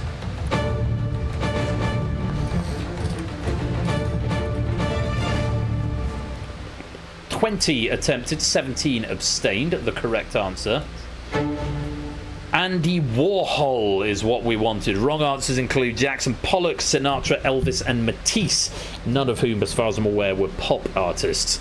Sinatra was a singer. Well, he was a pop artist of a different variety, I suppose, as was Elvis. Matisse was an impressionist, I think. And Jackson Pollock, he just threw paint at a canvas, didn't he? Very well done if you did get that right, though. Vertigo, Lupine, Flyboy, Nando, Shadowmain, Jack, Free Ruckers, 8 Minky, Shapes, Cola, Zeus, Fluffy, Clive, and Silver Electron. You are through to the next round. Very well done. Let's light you back up. It's rare to get to question 9 of round 1 and have no eliminations, but very pleasing at the same time. However, that might be about to change. Question 9 is worth 10 points. AB Mia, Podo, JR, Colin, Stilgar, Fetz, Stimpson, Bungle, CJ, and Benz. Benz J, you are 1 away. So either this 10-pointer or the 7-pointer will get you through to the next round. Matt Spratt, Maxio, Kegler, Kamikaze, and Conradlak. You need both of these questions in order to escape. And Kegler and Conradlak, you are on your last life, so tread with caution. Question number 9 is the hardest of the bunch in theory. For 10 points, if you want to attempt it, and if you get it right. Sorry.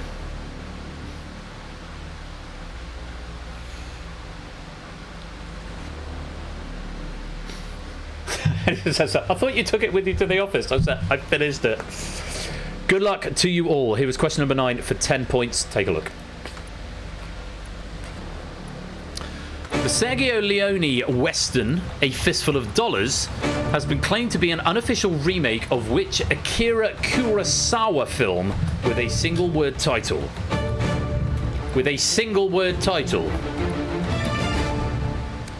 Just 3 attempting at 34 abstentions there, and unfortunately all 3 were incorrect. The answer goes for an X. Yojimbo. It was abandoned following a volcanic eruption and now sits in an exclusion zone. I feel like that question might have possibly been changed and doesn't necessarily relate to the notes anymore. Have I given away spoilers for the next question? No, doesn't look like it. Yes, Yojimbo was the answer, and Matt, Kamikaze, and Simpsons Angle, you're all going to lose a life, I'm afraid. We have also got some players due for elimination, unfortunately, either because you're out of lives or there aren't enough questions left. Matt Spratt, Maxio, Kegler, Kamikaze, and Conradlak. Unfortunately, there are not enough questions left. It's the end of the road and it's lights out. Into the cells you go. Okay. Oh, thank you, my baby. Oh, look at this. Louis de Camponac Cabernet Sauvignon has just been hand-delivered to me. I'm going to see if it's any good. I don't care if it's not any good, to be honest. I'm a red wine binge tonight. Which is probably why I want to stay up and do more quiz. I'm having a good time. And also the computer system feels cool. Right. Let's load up question 10. This is worth 7 points. And AB Mia, Podo, JR, Collins, Stilgar, Fett, Stimpson, Bungle, CJ, and Benz J. You've got to get this right if you want to get through to the next round. No. I've abandoned Dry January when January abandoned me. Good luck. Question 10. Take a look at this. The tracks Something Changed, Misshapes, and Sorted for Ease and Whiz featured on a Mercury Prize-winning album released in 1995 by which Sheffield-based band?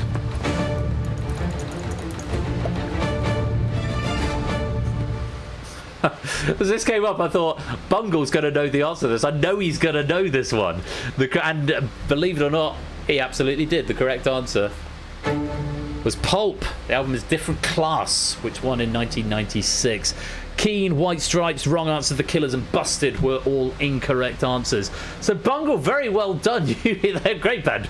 And they were at Glastonbury last year, if memory serves. You have escaped into round 2, and you get 7 points for that question. Unfortunately, AB Mia, Podo, JR, Collins, Stilgar, Fett, Stimpson's Angle, CJ, and Ben's J. Not enough points, not enough correct answers in that opening round. Thank you for playing, but it is the end of the road, and it's lights out.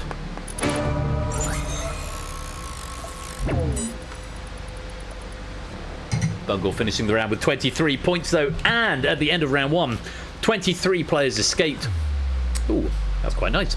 And 14 were eliminated. The 23 who escaped will go on to the next round. For every life you had left, I'll give you a bonus point, and then I'll give you 3 lives back as we play on round 2.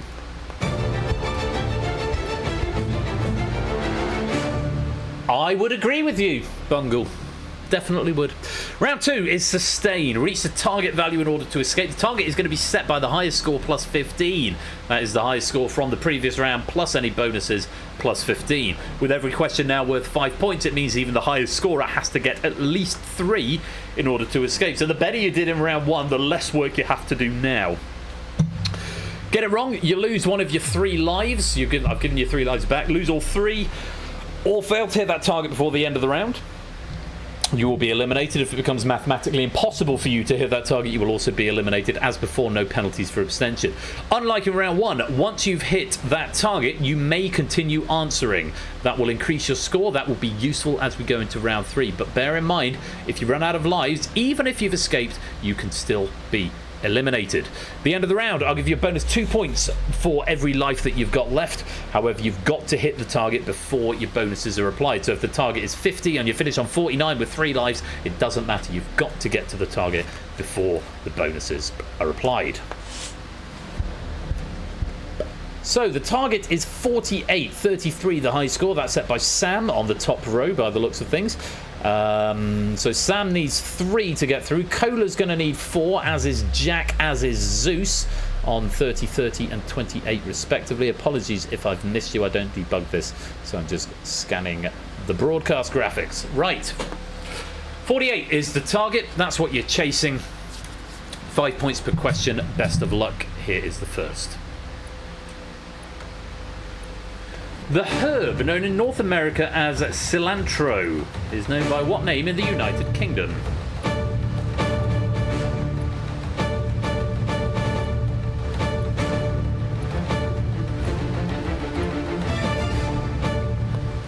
(20 attempting, 3 abstaining. The correct answer, coriander. I've got a couple of phonetically plausible ones. Cola, coriander, phonetically plausible. Bungle, coriander, phonetically plausible. Wrong answers there include oregano, thyme, basil. Unfortunately, those are incorrect. You are going to lose a life. For everyone else, very well done. 5 points. That's like your backup. 9 questions left. 45 points available. On we go. Question number 2 for 5 points. Founded by Robert Kilroy Silk, which now defunct political party took its name from the Latin word for truth and received a total of just 40,481 votes in the 2005 general election. You're in there. It's probably the Latin word for truth, but actually this is one that I happen to know because they stood candidates in my constituency in the 2010 election. The answer is Veritas. Veritas, 40,000 votes, and I did not know it was founded by Robert Kilroy Silk. Oh, okay. We've got Wig from Shadowmane, which is definitely wrong. Flyboy, Verists.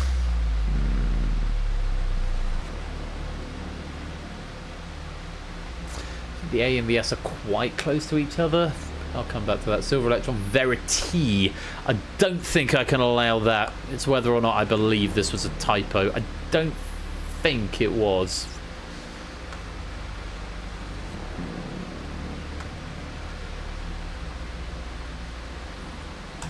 Against maybe my better judgment, I am going to allow that to slip through. Verity, though, is very much a name and not so. It's purely because the S and the A are near to each other. Type clearer, Flyboy, is my advice. That feels very charitable of me, and on a different day I might not have condoned that, but it's just about close enough because the S and the A are close by. So yeah, just watch your spelling. I'm not always going to be that charitable. Let's light you back up. Sam, you're one away, getting the first two correct. One more question, you will hit that target. Let's take a look at question number 3 for another 5 points. The SI unit of pressure is named after which French scientist, also known for his namesake triangle? Shafted, danger. It's time to share or shaft. I think that was Robert Kilroy Silk's one. Probably shafted. Time. The SI unit of pressure is named after which French scientist, also known for his namesake? Oh, it might have been Kilroy. That was the precursor to the Jeremy Kyle show. The correct answer was Blaise Pascal. Free Rock is going for Fermat, or Fermat. Famous for his last theorem. Not the answer, unfortunately. Blaise Pascal is what we wanted. Sam, you're due for escape. Well played. Let's light you back up. Sam, your door going green, indicating you have escaped. You may continue answering questions to increase your score, but remember, you can still be eliminated if you run out of lives. Let's go on to question number 4. This is worth 5 points. If you want to have a go, take a look at this. Yeah, precursor to Jeremy Kyle. For 5 points then, elected to the role in 2025, which former governor of the Bank of England is the current Prime Minister of Canada?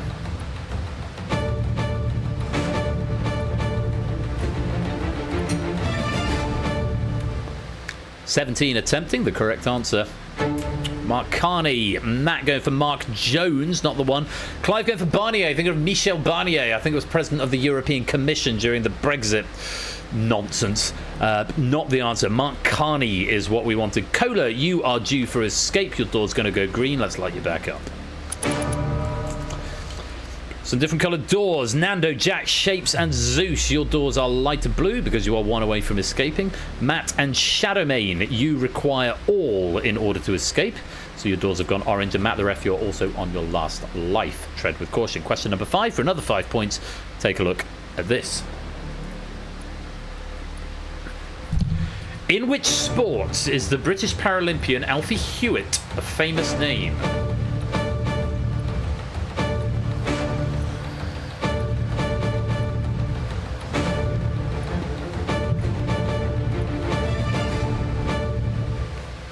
Time. 15 attempting, 8 abstaining. The correct answer is tennis. It's wheelchair tennis, but it is tennis all the same. Shadowmane go for wheelchair basketball.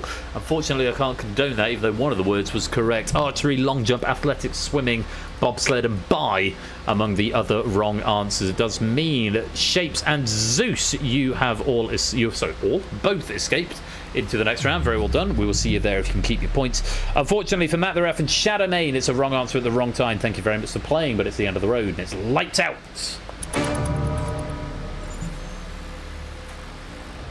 On we go. 4 players have escaped, judging by the green doors. Flyboy, Nando, Jack, and Fluffy, you're one away. Natter, Woollyback, and Silver Electron, your doors are red because you are on your last life. Tread with caution. As we go to question number 6, take a look at this. Broadcast on CNN since 2024, Roy Wood Jr. is the host of the American version of which comedy panel show, whose British version began in 1990.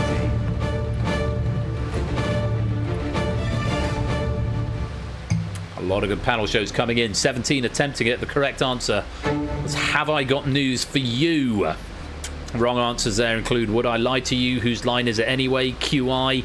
Whose Line Is It Anyway? Just a Minute. Whose Line Is It Anyway? Unfortunately, Whose Line Is It Anyway was in America a long time before it was in the UK, I think. Although I might be wrong. Don't quote me on that. It feels like a quintessentially American show, though.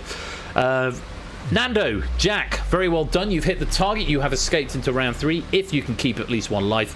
Unfortunately for Natter, there's either not enough questions or you're out of lives. Either way, it's the end of the road and it's lights out.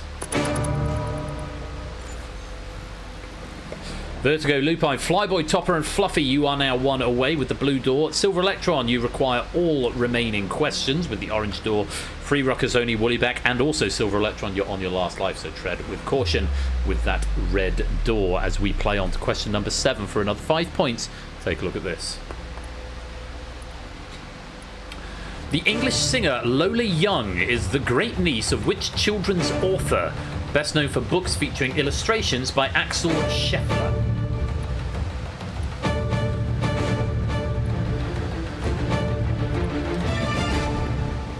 Time. Just 9 attempting that one. The correct answer, Julia Donaldson. I would have known this because I read for the first time The Snail and the Whale on Sunday or Monday last week when I went to see my brother and his little girl. I read her The Snail and the Whale and The Owl Who Was Afraid of the Dark, the abridged version. She's so sweet. She's nearly 3, full of sass. She's great. But also that weekend, I was meant to say last weekend was a reminder of love her to bits. She's very, very sweet, and it was great to see my brother. But she was a nice reminder of why I don't personally want children. It's nice to be able to read a story and then give her back. It was lovely. It was a thing of beauty. Wrong answers there include William Blake, Roald Dahl, Jacqueline Wilson, and a few incorrect answers in the behind the scenes here.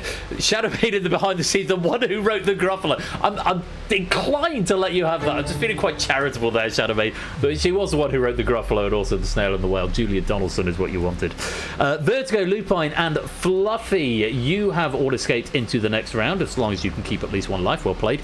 Unfortunately, Oni going for William Blake and Silver Electron going for Jacqueline Wilson. Those are both wrong answers. You're either out of lives or there's not enough questions left to hit the target. Either way, it's the end of the road and it's lights out. Piss indeed.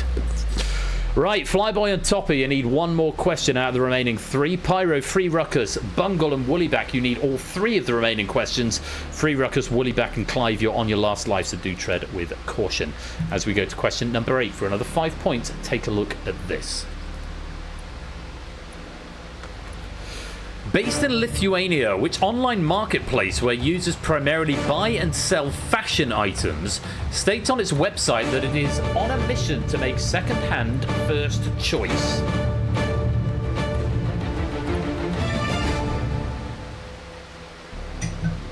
Time. The correct answer. It's Vinted. Vinted, which is something I've never bought anything from Vinted in my life. I tend to go, what's the one I go to if I want custom things? There's another one that's it's not Vinted. What am I thinking of? What am I thinking of, gang? A website where people make Etsy, thank you. No, not eBay, Etsy. Etsy is good for custom things. Etsy is where I tend to go to. That's where I got my Infinity Stones and a couple of other bits and pieces. Right. Boohoo from Pyro Pygmy, Depop from Jack, Temu, a couple of people going for Temu, Topper and Free Ruckus, Modcloth from 8 Minky, all of those incorrect. Flyboy, you are due for escape. You have hit the target. Very well played. Unfortunately, Pyro Pygmy and Free Ruckus, no such luck for you. You're either out of lives or there's not enough questions left. In either case, it's the end of the road and it's lights out. No, I'm not being paid to say that, Arun. I'm just a fan. Right. Proust, Topper, Clive, either one of the remaining 2. Ape, Bungle, Woollyback, you need both of the remaining 2. Topper, Woollyback and Clive, you are on your last life, so tread with caution. All 3 of those players on their last lives. You don't see the red doors because green, orange and blue take priority. But you're all on your last life. Topper, Woolly, Back and Clive, so tread with caution as we look at question number 9 for another 5 points. Oh, Anya, if you're still watching, you'll enjoy this question. Take a look at this. A pianist and composer in her own right. What was the first name of the wife of German composer Robert Schumann?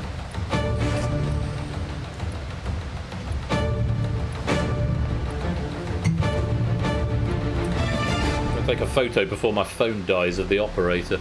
Let's take it. Oh, I just got it and the phone has died. Perfect. 7 players attempted that question, 9 abstained. Has it died? Oh no, it's still there. What's the battery doing? Oh, I've got 6%. Oh, that's crap. Oh, I'm going to take a proper photo, just in case she's not watching, with the graphics as well. There we go. Right. Sorry. Pianist and composer in her own right. What was the first name of the wife of the German composer Robert Schumann? For 5 points, the correct answer. It's Clara Schumann. And she was a genuinely good composer. A lot of theorists seem to think that she did a lot of the work that Robert Schumann is credited for. And then she also had an illicit love affair with Brahms, who was young and hot, as opposed to Robert Schumann, who was cranky and had syphilis like everyone else in the 19th century. Come to my TED Talk some other time, or more likely Anya's TED Talk. She knows a lot more about this than I do. Clara was the correct answer. Wrong answers there. Proves go for Anya. Bit of a pun. And 8 Mickey go for Moon. So it's been paid forward from the last game. Unfortunately not. No escapees that one, but unfortunately 8. There are no longer enough questions for you to hit that target of 48. Thank you very much for playing, but it is the end of the road and it's lights out. So, Proogs, Topper, Woollyback and Clive, you're all on your last life, and you're all needing this final question, as is Bungle. 5 of you still left in, Proogs, Topper, Bungle, Woollyback and Clive. All within 5 points of that target of 48. Let's see if you can get there with question number 10. Best of luck. Of the 2 countries located on the island of Hispaniola, which is located further west?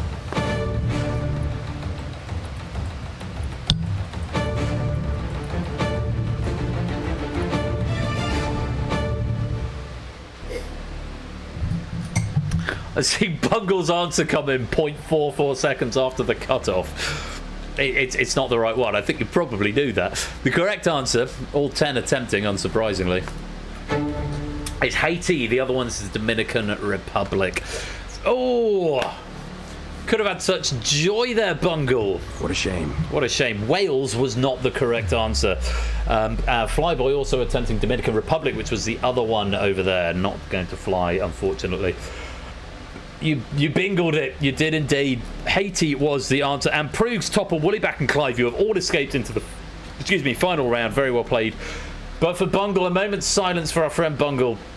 Thank you very much for playing, but it is the end of the road. And it's lights out. He's devastated because he had 3 lives left as well. I told you you've got to hit 48 before the bonuses are applied. Oh, what a shame. What a shame. Pain. And pain as well.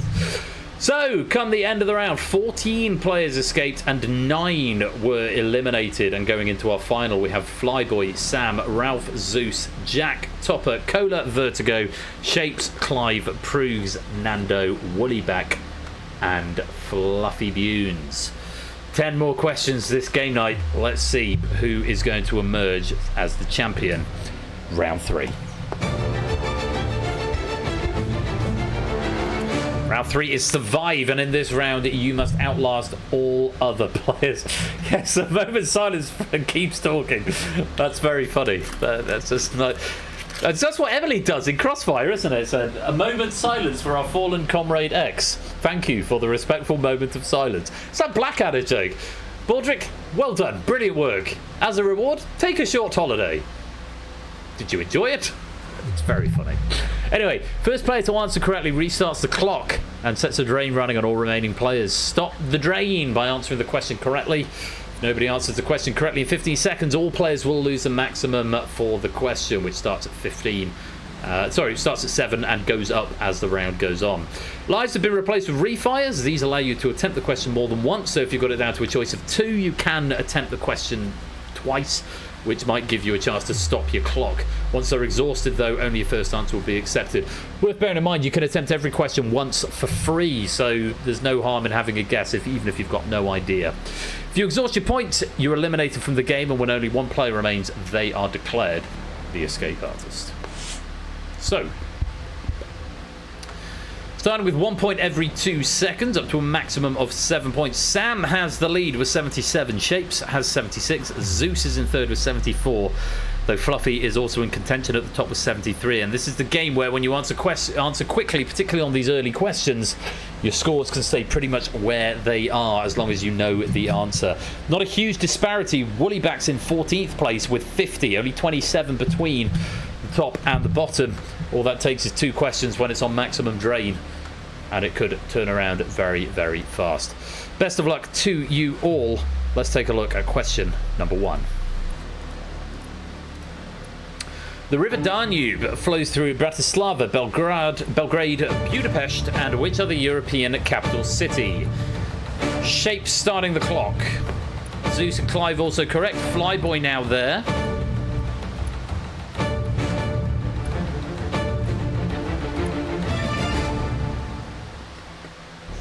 Just 4 getting it right. The correct answer, Vienna.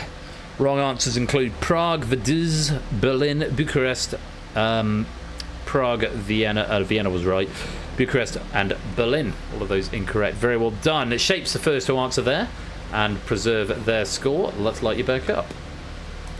And with that, Shapes has taken the lead. Sam dropping down to 70 points in third. Zeus now in second with 73. Shapes in the lead with 76. Let's go on. Question 2. Which team defeated the New England Patriots to win the Super Bowl 60 in February 2026? Nando has started the clock this time.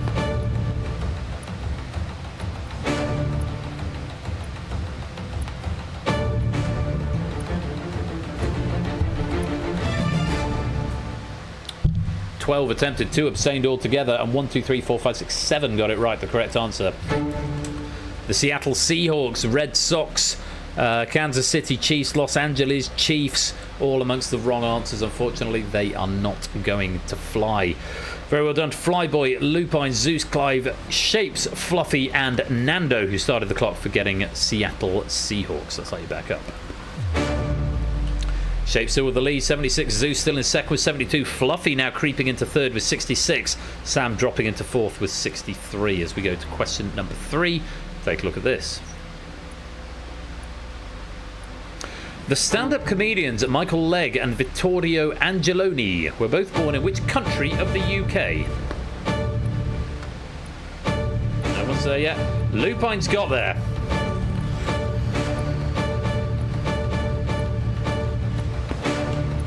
I mean, if you've still got all your refires, you can get here by default.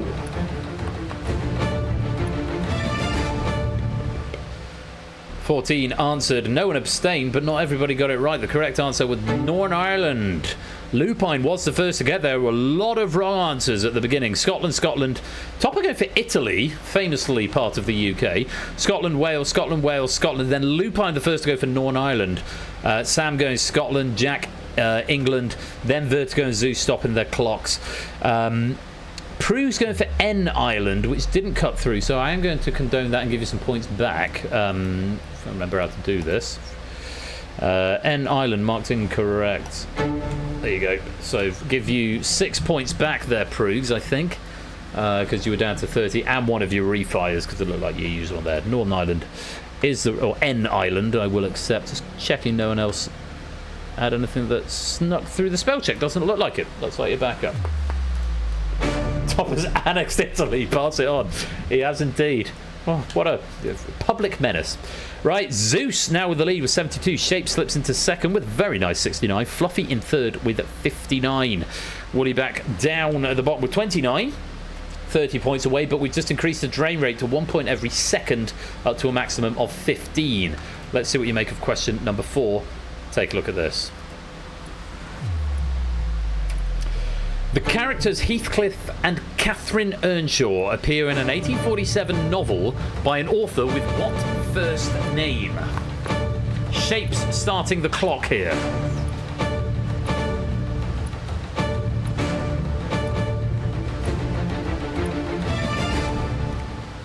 And that's time. All 14 attempted. Not all 14 were correct. Emily was the answer. We would have allowed Ellis, because Ellis Bell was the pen name of Emily Bronte. But Emily was the answer. That's, of course, in the zeitgeist at the moment because of Margot Robbie and Jacob Elordi and... what's her name? What did Brightburn, or not Brightburn, Emerald Fennell, that's who I'm thinking of. Emerald Fennell is the director of the new version of Wuthering Heights, which just came out, I think, last week. Bungle, why is chat making... Oh, no, you can't share links, Bungle. Anyway, let me just double check what you all said. Anne, Mary, Charlotte, Jane, Charlotte, Emma, Charlotte, Jane, Anne. All of those wrong answers. Nothing I need to condone there. Let's let you back up. Shapes and Zeus. I don't know if this has happened before. Shapes and Zeus tied with the 69 at the top. Lol. I've said it now, Shapes. I've said it. It's out there. Whee. Double nice. Shapes and Zeus leading with the 69. Fluffy in default third with 59. Clive with 49. Topper slips to the bottom with 17. Maximum drain rate, remember, is 15 per question. Let's go to question number 5. Take a look at this. The Kroll process is used industrially to produce which transition metal? Sam starting the clock, also found in the name of a UK #1 single of the 2010s.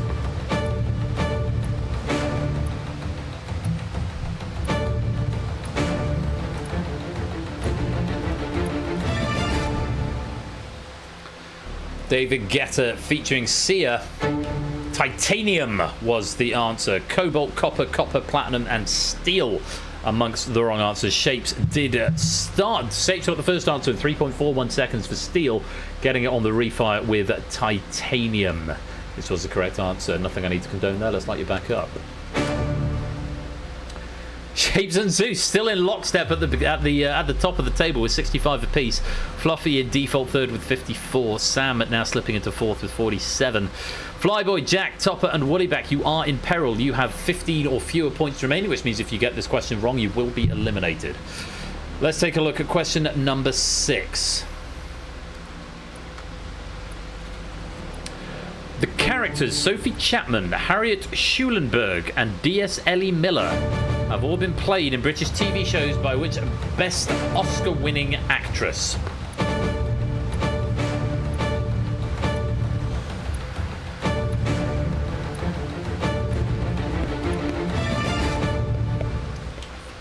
Flyboy and Woollyback running out of points, as did Topper on that question.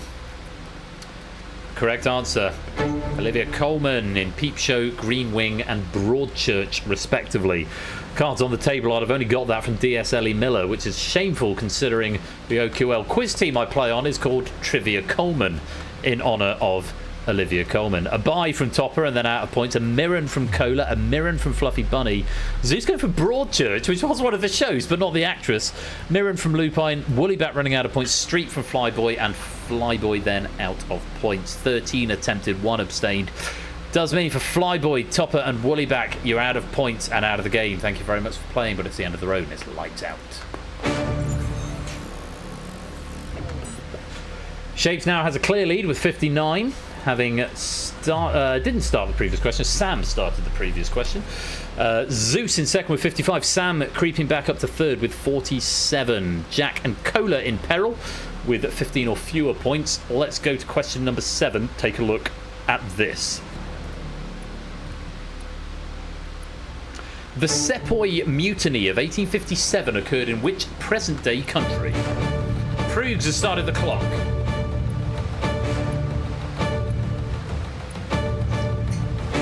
Remember, you've got refis available potentially. Jack's out of points. Jack answering. Jack the first to answer there. The correct answer was India. Jack was the first to answer. He said goodbye and then didn't bother to refire. but maybe he didn't know, couldn't come up with a decent guess. It was Proogs who started the clock there and manages to retain points. Cola coming in just shortly after, and Zeus also getting India about a second or so later. Philippines, Singapore, Mauritania, Japan, Russia, China and Lithuania amongst the wrong answers. Looks like Cola managed to stop his clock and stay in the game, but unfortunately for Jack, it's the end of the road and it's lights out. Out of refires. That would be why you didn't refire, I suppose. Well, this is a very interesting game with just 3 questions to go. Zeus now has the lead with 54. Shapes in second with 44. Sam in third with 32. Lupine, Cola and Clive all in peril with 3, 14 and 15 points respectively. Let's take a look at question number 8. Not to be confused with an identically named coffee drink, which cocktail, similar to a Negroni, consists of vermouth, Campari and soda water. Fluffy has got there. Lupine's out of points. Zeus is there, Nando is there.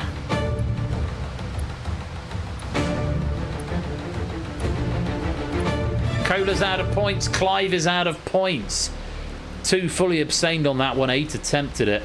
Just going to check the wrong answers for confirmation. Yes, Samster and Nando both going for the same coffee type, espresso, but that is not the answer we wanted. What we wanted was Americano. Well done to Fluffy, who started the clock there, and to Zeus and Nando, who also found the right answer. Americano is what we're after. It does mean Cola saving himself from peril once, but not a second time, along with Lupine and Clive. You've run out of points. Thank you very much for playing, but it's the end of the road and it's lights out. 7 players remain. Vertigo and Proogs, you are in peril with 3 and 11 points respectively.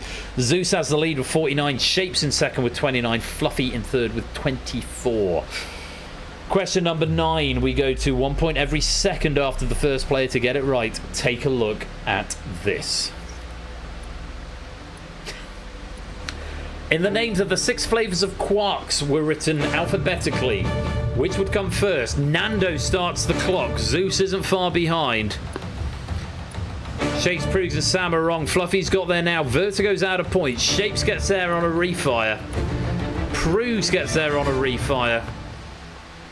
And that is time. 6 attempted, 1 abstained. It looks like Sam abstained completely there. The correct answer was bottom. Bottom, charm, up. And some other ones as well, because I'm not a physicist. Proo's going charm and then bottom. Nando getting bottom off the bat and starting the clock.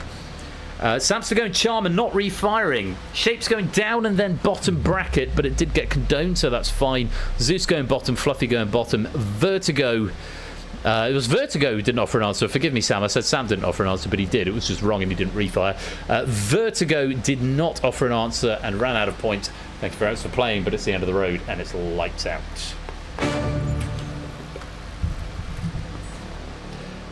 So, coming to question number 10, and everyone is in peril. Zeus, Shapes, Nando, Fluffy, Proogs, and Sam. And that is the order in which you currently stand. Zeus with 49, Shapes with 26, Nando 23, Fluffy 22, Proogs with 4, and Samster with 2.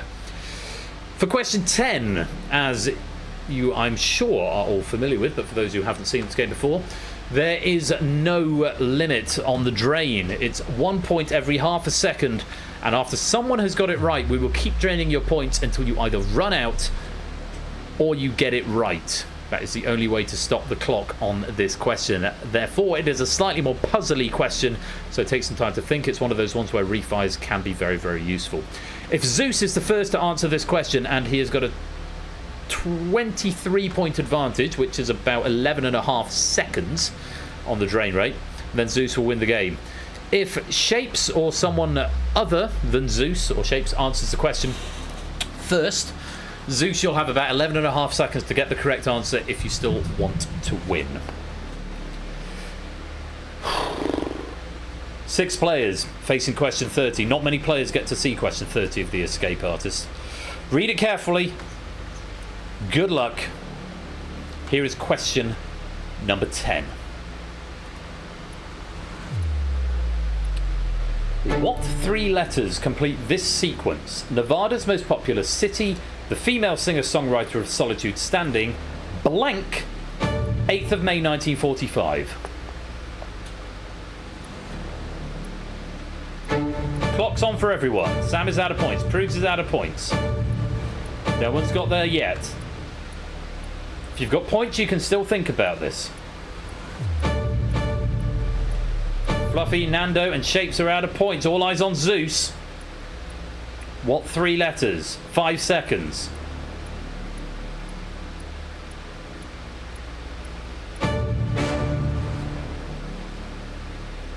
Sam getting it too late. Lewis thinks he's got it in the chat.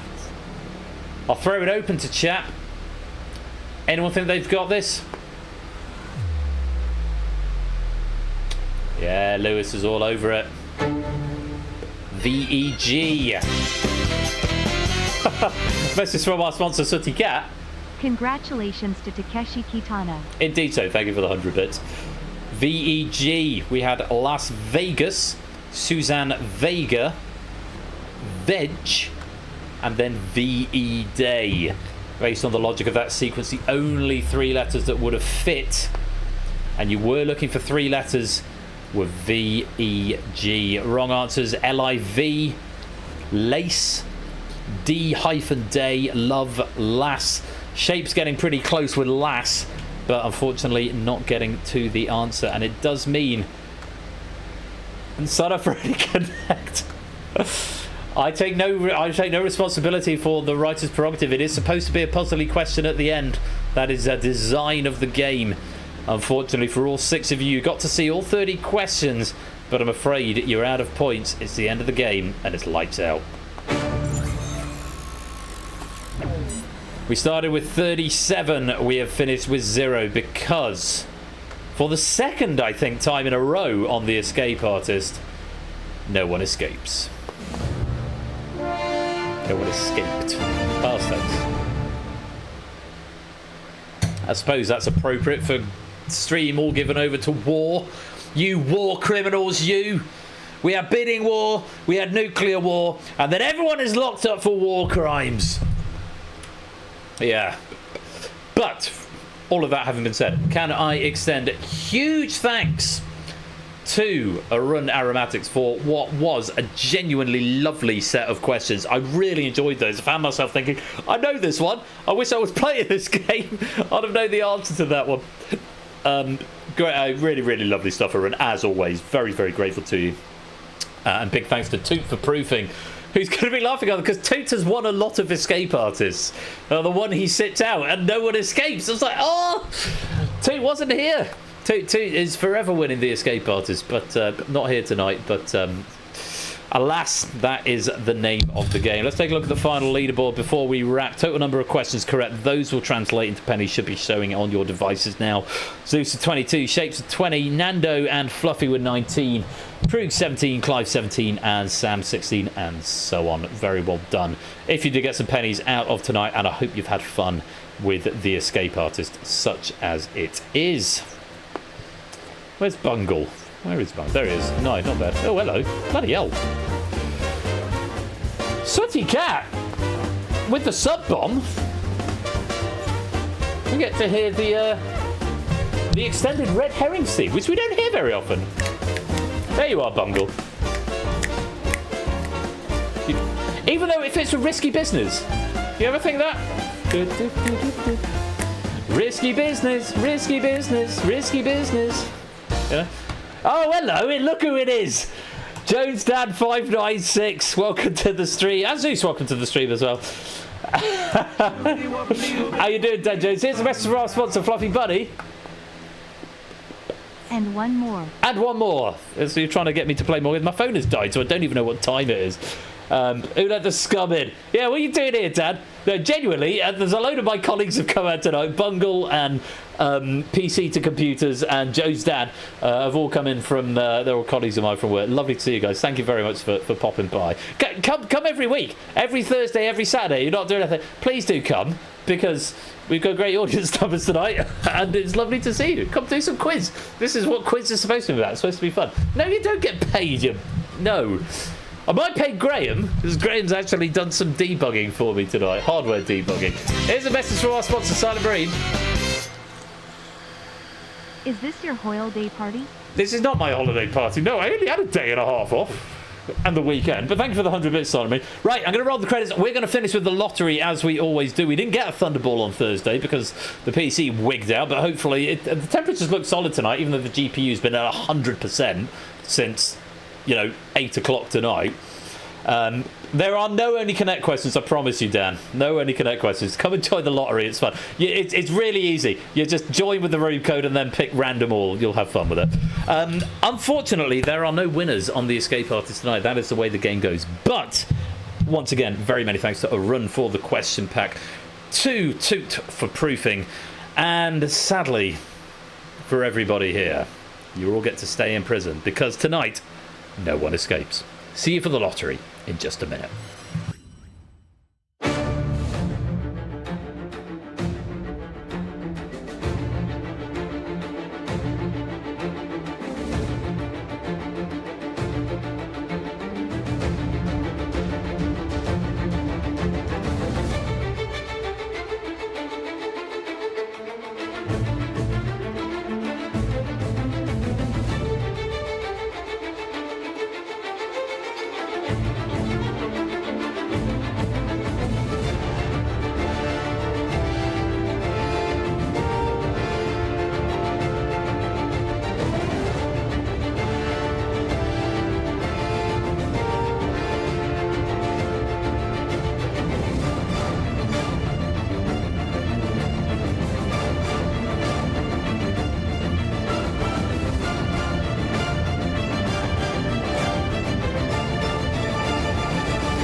It is Saturday night. We are live from the Game Night Control Center, and it's time for the weekend lottery draw. HNKQ is what you need. Dan and work friends, if you're joining, there is the room code. There is the link that you need for the Universal Controller. Go and type in HNKQ. And Matt gifting out a sub to now cut that out. To enjoy ad-free viewing for the next month. Matt, thank you very much for the donation. Most kind. Do come join. I'm joining. So when I joined last time, it crashed, but I didn't get to play the Thunderball, so I'm going to play the lottery. Love the lottery. Right, what's the room code? HNKQ. There we go. Yay! I get to sit next to Zeus. Hey, Zeus. Right, let's clear down the non-focused log. 35 of you in, 5 more seats on the front, then we've got 40 seats in the back as well, so do come and join. And a message from our sponsor, Colin S.O. 2.5 years? Crikey. Crikey. Crikey is a criminally underused word, but thank you for the 2.5 years subscription, Colin. Most grateful to you. Lovely having you here. Very much appreciate the support. First, as I try to figure out what Annex to the question was. Am I blanking you, Clive? A lottery and a cat? I don't know. I'm an idiot. I just read what some people put this shit in front of you, Clive, and I just read it out. I am not a clever man. I thought this had been established by now. I just read things in front of me. Keno? I'll say it 3 times then for you. Keno. There you go.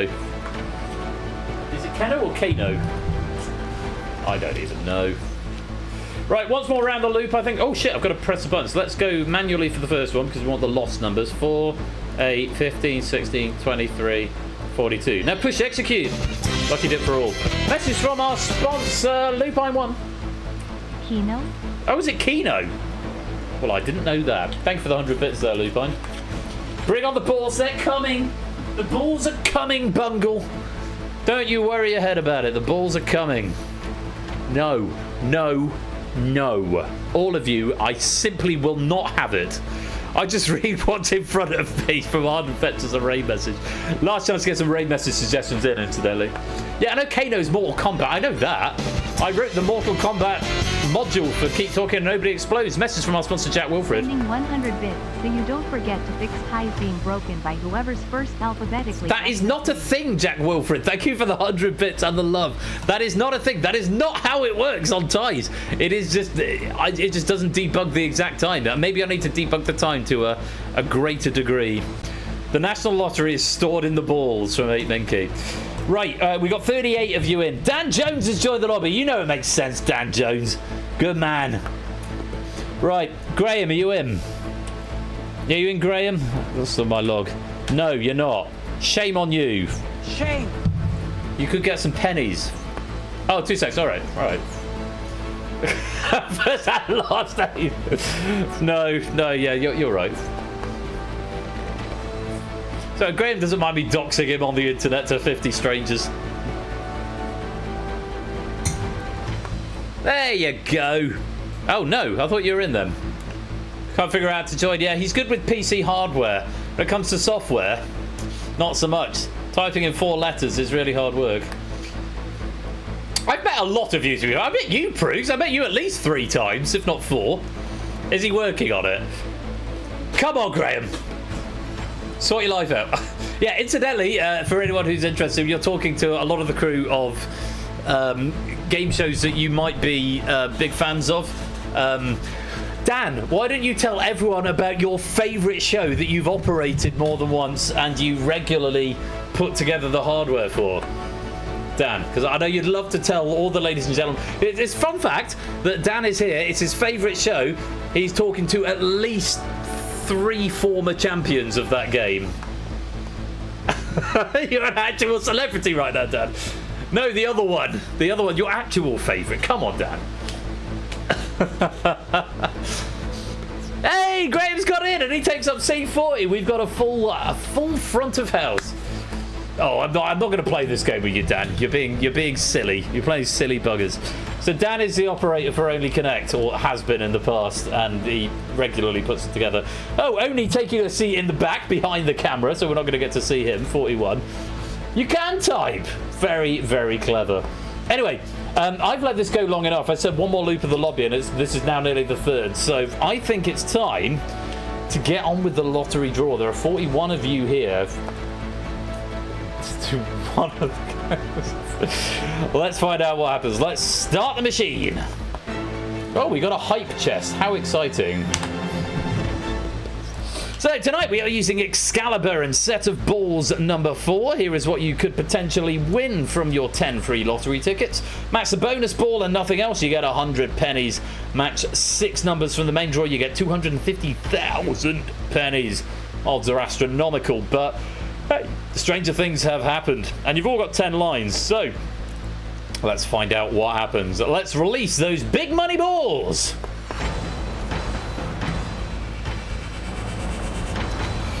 And there they go, the lovely multi-colours of Excalibur and set of balls number 4. And temperatures still seem to be settling around 52 degrees C on the CPU. GPU still at 100%, but GPU temperature has gone up to about 70 degrees. To be fair, which is probably not ideal, but I'm going to follow Graham's advice post-stream and just turn the fan off and just monitor the temperatures, see what happens. Is that fine? Is that okay? Okay, we'll take that. We'll take that. Right, best of luck to you all. Let's start the draw. Number set, it could be. So, set of balls number 4, Excalibur is the machine we are using. And let's see what we can do for all of you all tonight. First ball out tonight, it's a green one, number 37, 4th appearance for that in the main lottery draw. We last saw that Saturday, the 31st of January. Way back when. Let's take a look at ball number 2. It's a white one, number 2. Only the 2nd appearance for that in the main lottery draw. Last appeared Saturday, the 6th of December. Give him a nice shuffle. And the 3rd ball. Don't know, Lewis. I'd have to go check the data. It's another white one, number 4. 4th appearance in the main lottery draw. Last appeared Saturday, the 7th of February. I've got 4 lines with 1 number. 3 of them are number 4.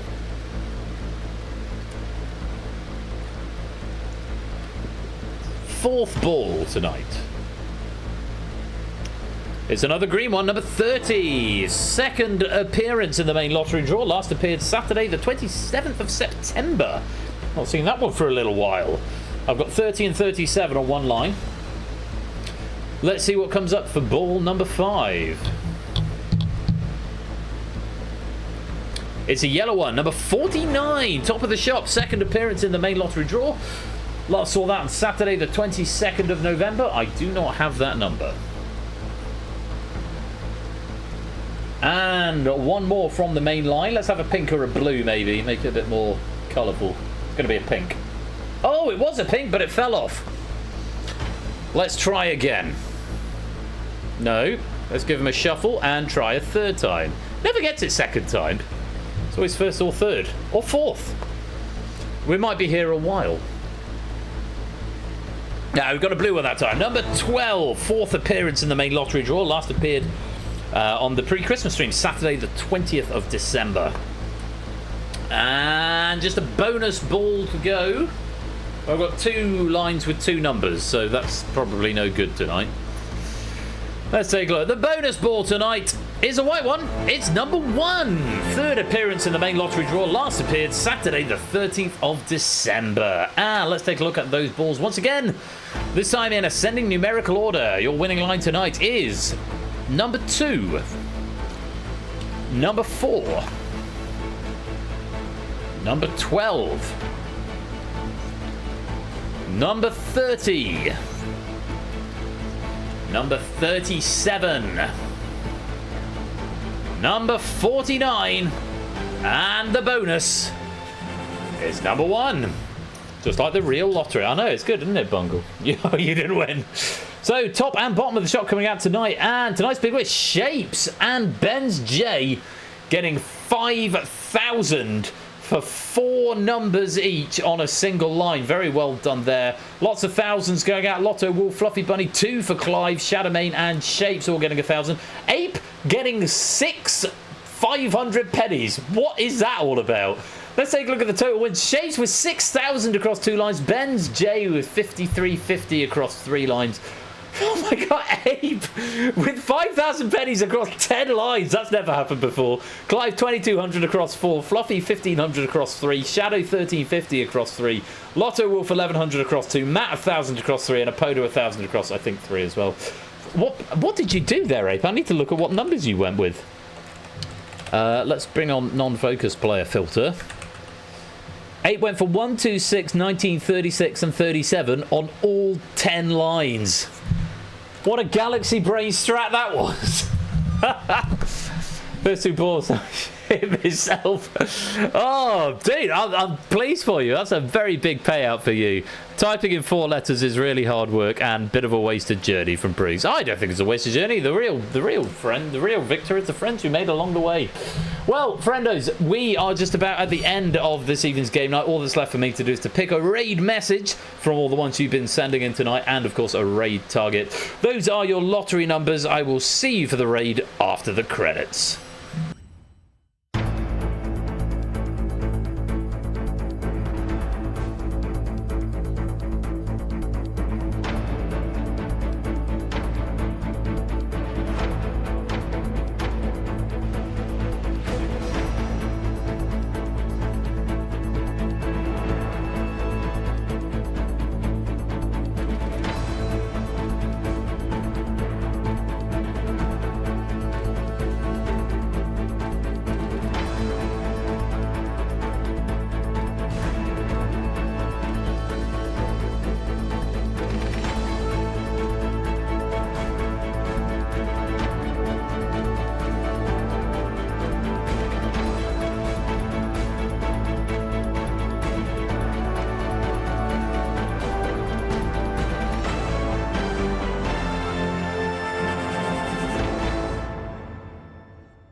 Well, can I just say, at about 7:25 this evening, I was genuinely... Oh, hang on. A message from our sponsor, We Like Shapes, first, and then I will do my monologue. Oh, it's struggling with this. Art with Alkivier, Friedrich Merz, Vala Nova de Gaia, ABBA, Gringotts, Kentucky, £9, £9 and 1 penny. Adam Smith, fairly sure Casablanca had a theme. Pandora, yesterday, dead body, whale. Water Ice Ear Biscuits. Shapes, thank you very much for the 62-month subscription. Most grateful to you. That Shapes' exit as we didn't start the fire. Can I say, at about 7:25, I was genuinely thinking there's not going to be a stream tonight because my PC had shorted and I still hadn't resolved. It turned out my cooling system was like welded to the CPU. And it had shorted. I thought it's just not going to happen. I hadn't exported the packs, and it was half an hour to go. Fortunately, I wasn't proofing anything this week, but it's like it's not going to happen. And I'm so glad it did because I have had so much fun tonight. So thank you very much, everybody, for coming out in force and playing game night tonight. Big thanks to our writers tonight: Solar Espion, Cola, and Arun Aromatics for Bidding War, DEFCON, and the Escape Artists, respectively. Huge props to the proofers as well: Cola for proofing Bidding War, and Toot for proofing DEFCON and the Escape Artists. I've had a great time, all things considered. And if you're new here, come join the Discord, give us a follow, don't be shy. And remember, if you have missed any game nights from the last 21 seasons, you can go and check them out on the On Demand channel over there, stephanieshare.com/on-demand, but it's case sensitive because I'm a shit web programmer. All that's left for me to do is pick a raid message and a raid target, so... yeah, massively grateful. Oh, I got 500 pennies tonight, apparently. I just looked at the lottery result. Yeah, workmates, come over more often. Now, I've got a few raid messages tonight. Ben's Workmates Takeover Quiz. I don't know if that's going to win, Ben. I don't know if that's going to win. Let's take a look at a few. War with the Side of War by JR gets... oh, they're still coming in. Bungle Forever. It's not going to be called Bungle Forever. This is like the episode title. You can make a novel out of this by Shadowmane. I like that one. I like that one. Nobody messes with Adam Wee from G. Eisens. Mike Oldfield's Tubular Grapes from Lupine. Those are both very clever. How many sides does a Glucagon have from ABME? Quiz night for the work gang from Simpsons Angle. I just read what's in front of me from Ardenfets. The National Lottery is stored in the balls. Typing in 4 letters is really hard work. Welded CPU for Free Rockets. I don't think that's going to get them. But what am I down to? I'm down to a choice of 3. Lewis, down choice of 4. Lewis, Simpson, Shadowmane, and Fetz. Fetz. War. What is it good for? Evidently quizzing. Say it again. That could have been a good winner. There was a lot of war tonight. That was probably my best war one that I had. From Simpsons Angle, referencing Cola's Lunar DEFCON pack. Only a lunatic promotes nuclear war. And I've got 2 left to choose from. Oh, this is tough. Tough. Shadowmane's getting the runner-up tonight. Francis Leo and the other 2. And the winner's going to Lewis T1 tonight. Body machines live longer with Glucagon. Insert jingle here. I guess that works. It's not very war-related, but... it made me laugh, and I like the jingle. So that's going to be our raid message, and it is going to be the title of the episode. Thank you all so much for joining tonight. I'm going to be back on Thursday with Cryptex and Google That by Pokenuts and JR, respectively. If you're just here for the weekend, I'll be back next Saturday with Distinction, Crossfire, and Apex by Lupine, BC, and Clive, respectively. We were going to raid Flagian Lounge, but he's just gone offline. So... that leaves our options as Negarorix, pretty much, who's doing just chatting. Drawing Pokemon from donors' descriptions. Sounds like they're doing a charity fundraiser. Sounds like fun.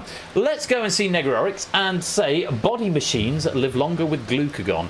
because that'll be super fun. I'm going to be back on Thursday night. Hopefully my PC will be less welded by that point, but it seems to survive with just the fan blaring into it and it going convertible on the case, so fingers crossed that's an improvement for next time. Guys, oh yeah, I've got to do lotteries. Let me do lotteries.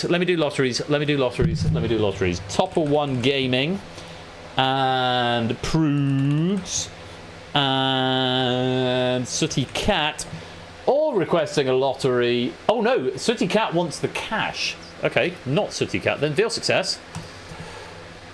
Topper 795, Prug 653, and Sooty Cat just wanting the standard 1,000. Don't blame you. Sometimes that's better than the lottery.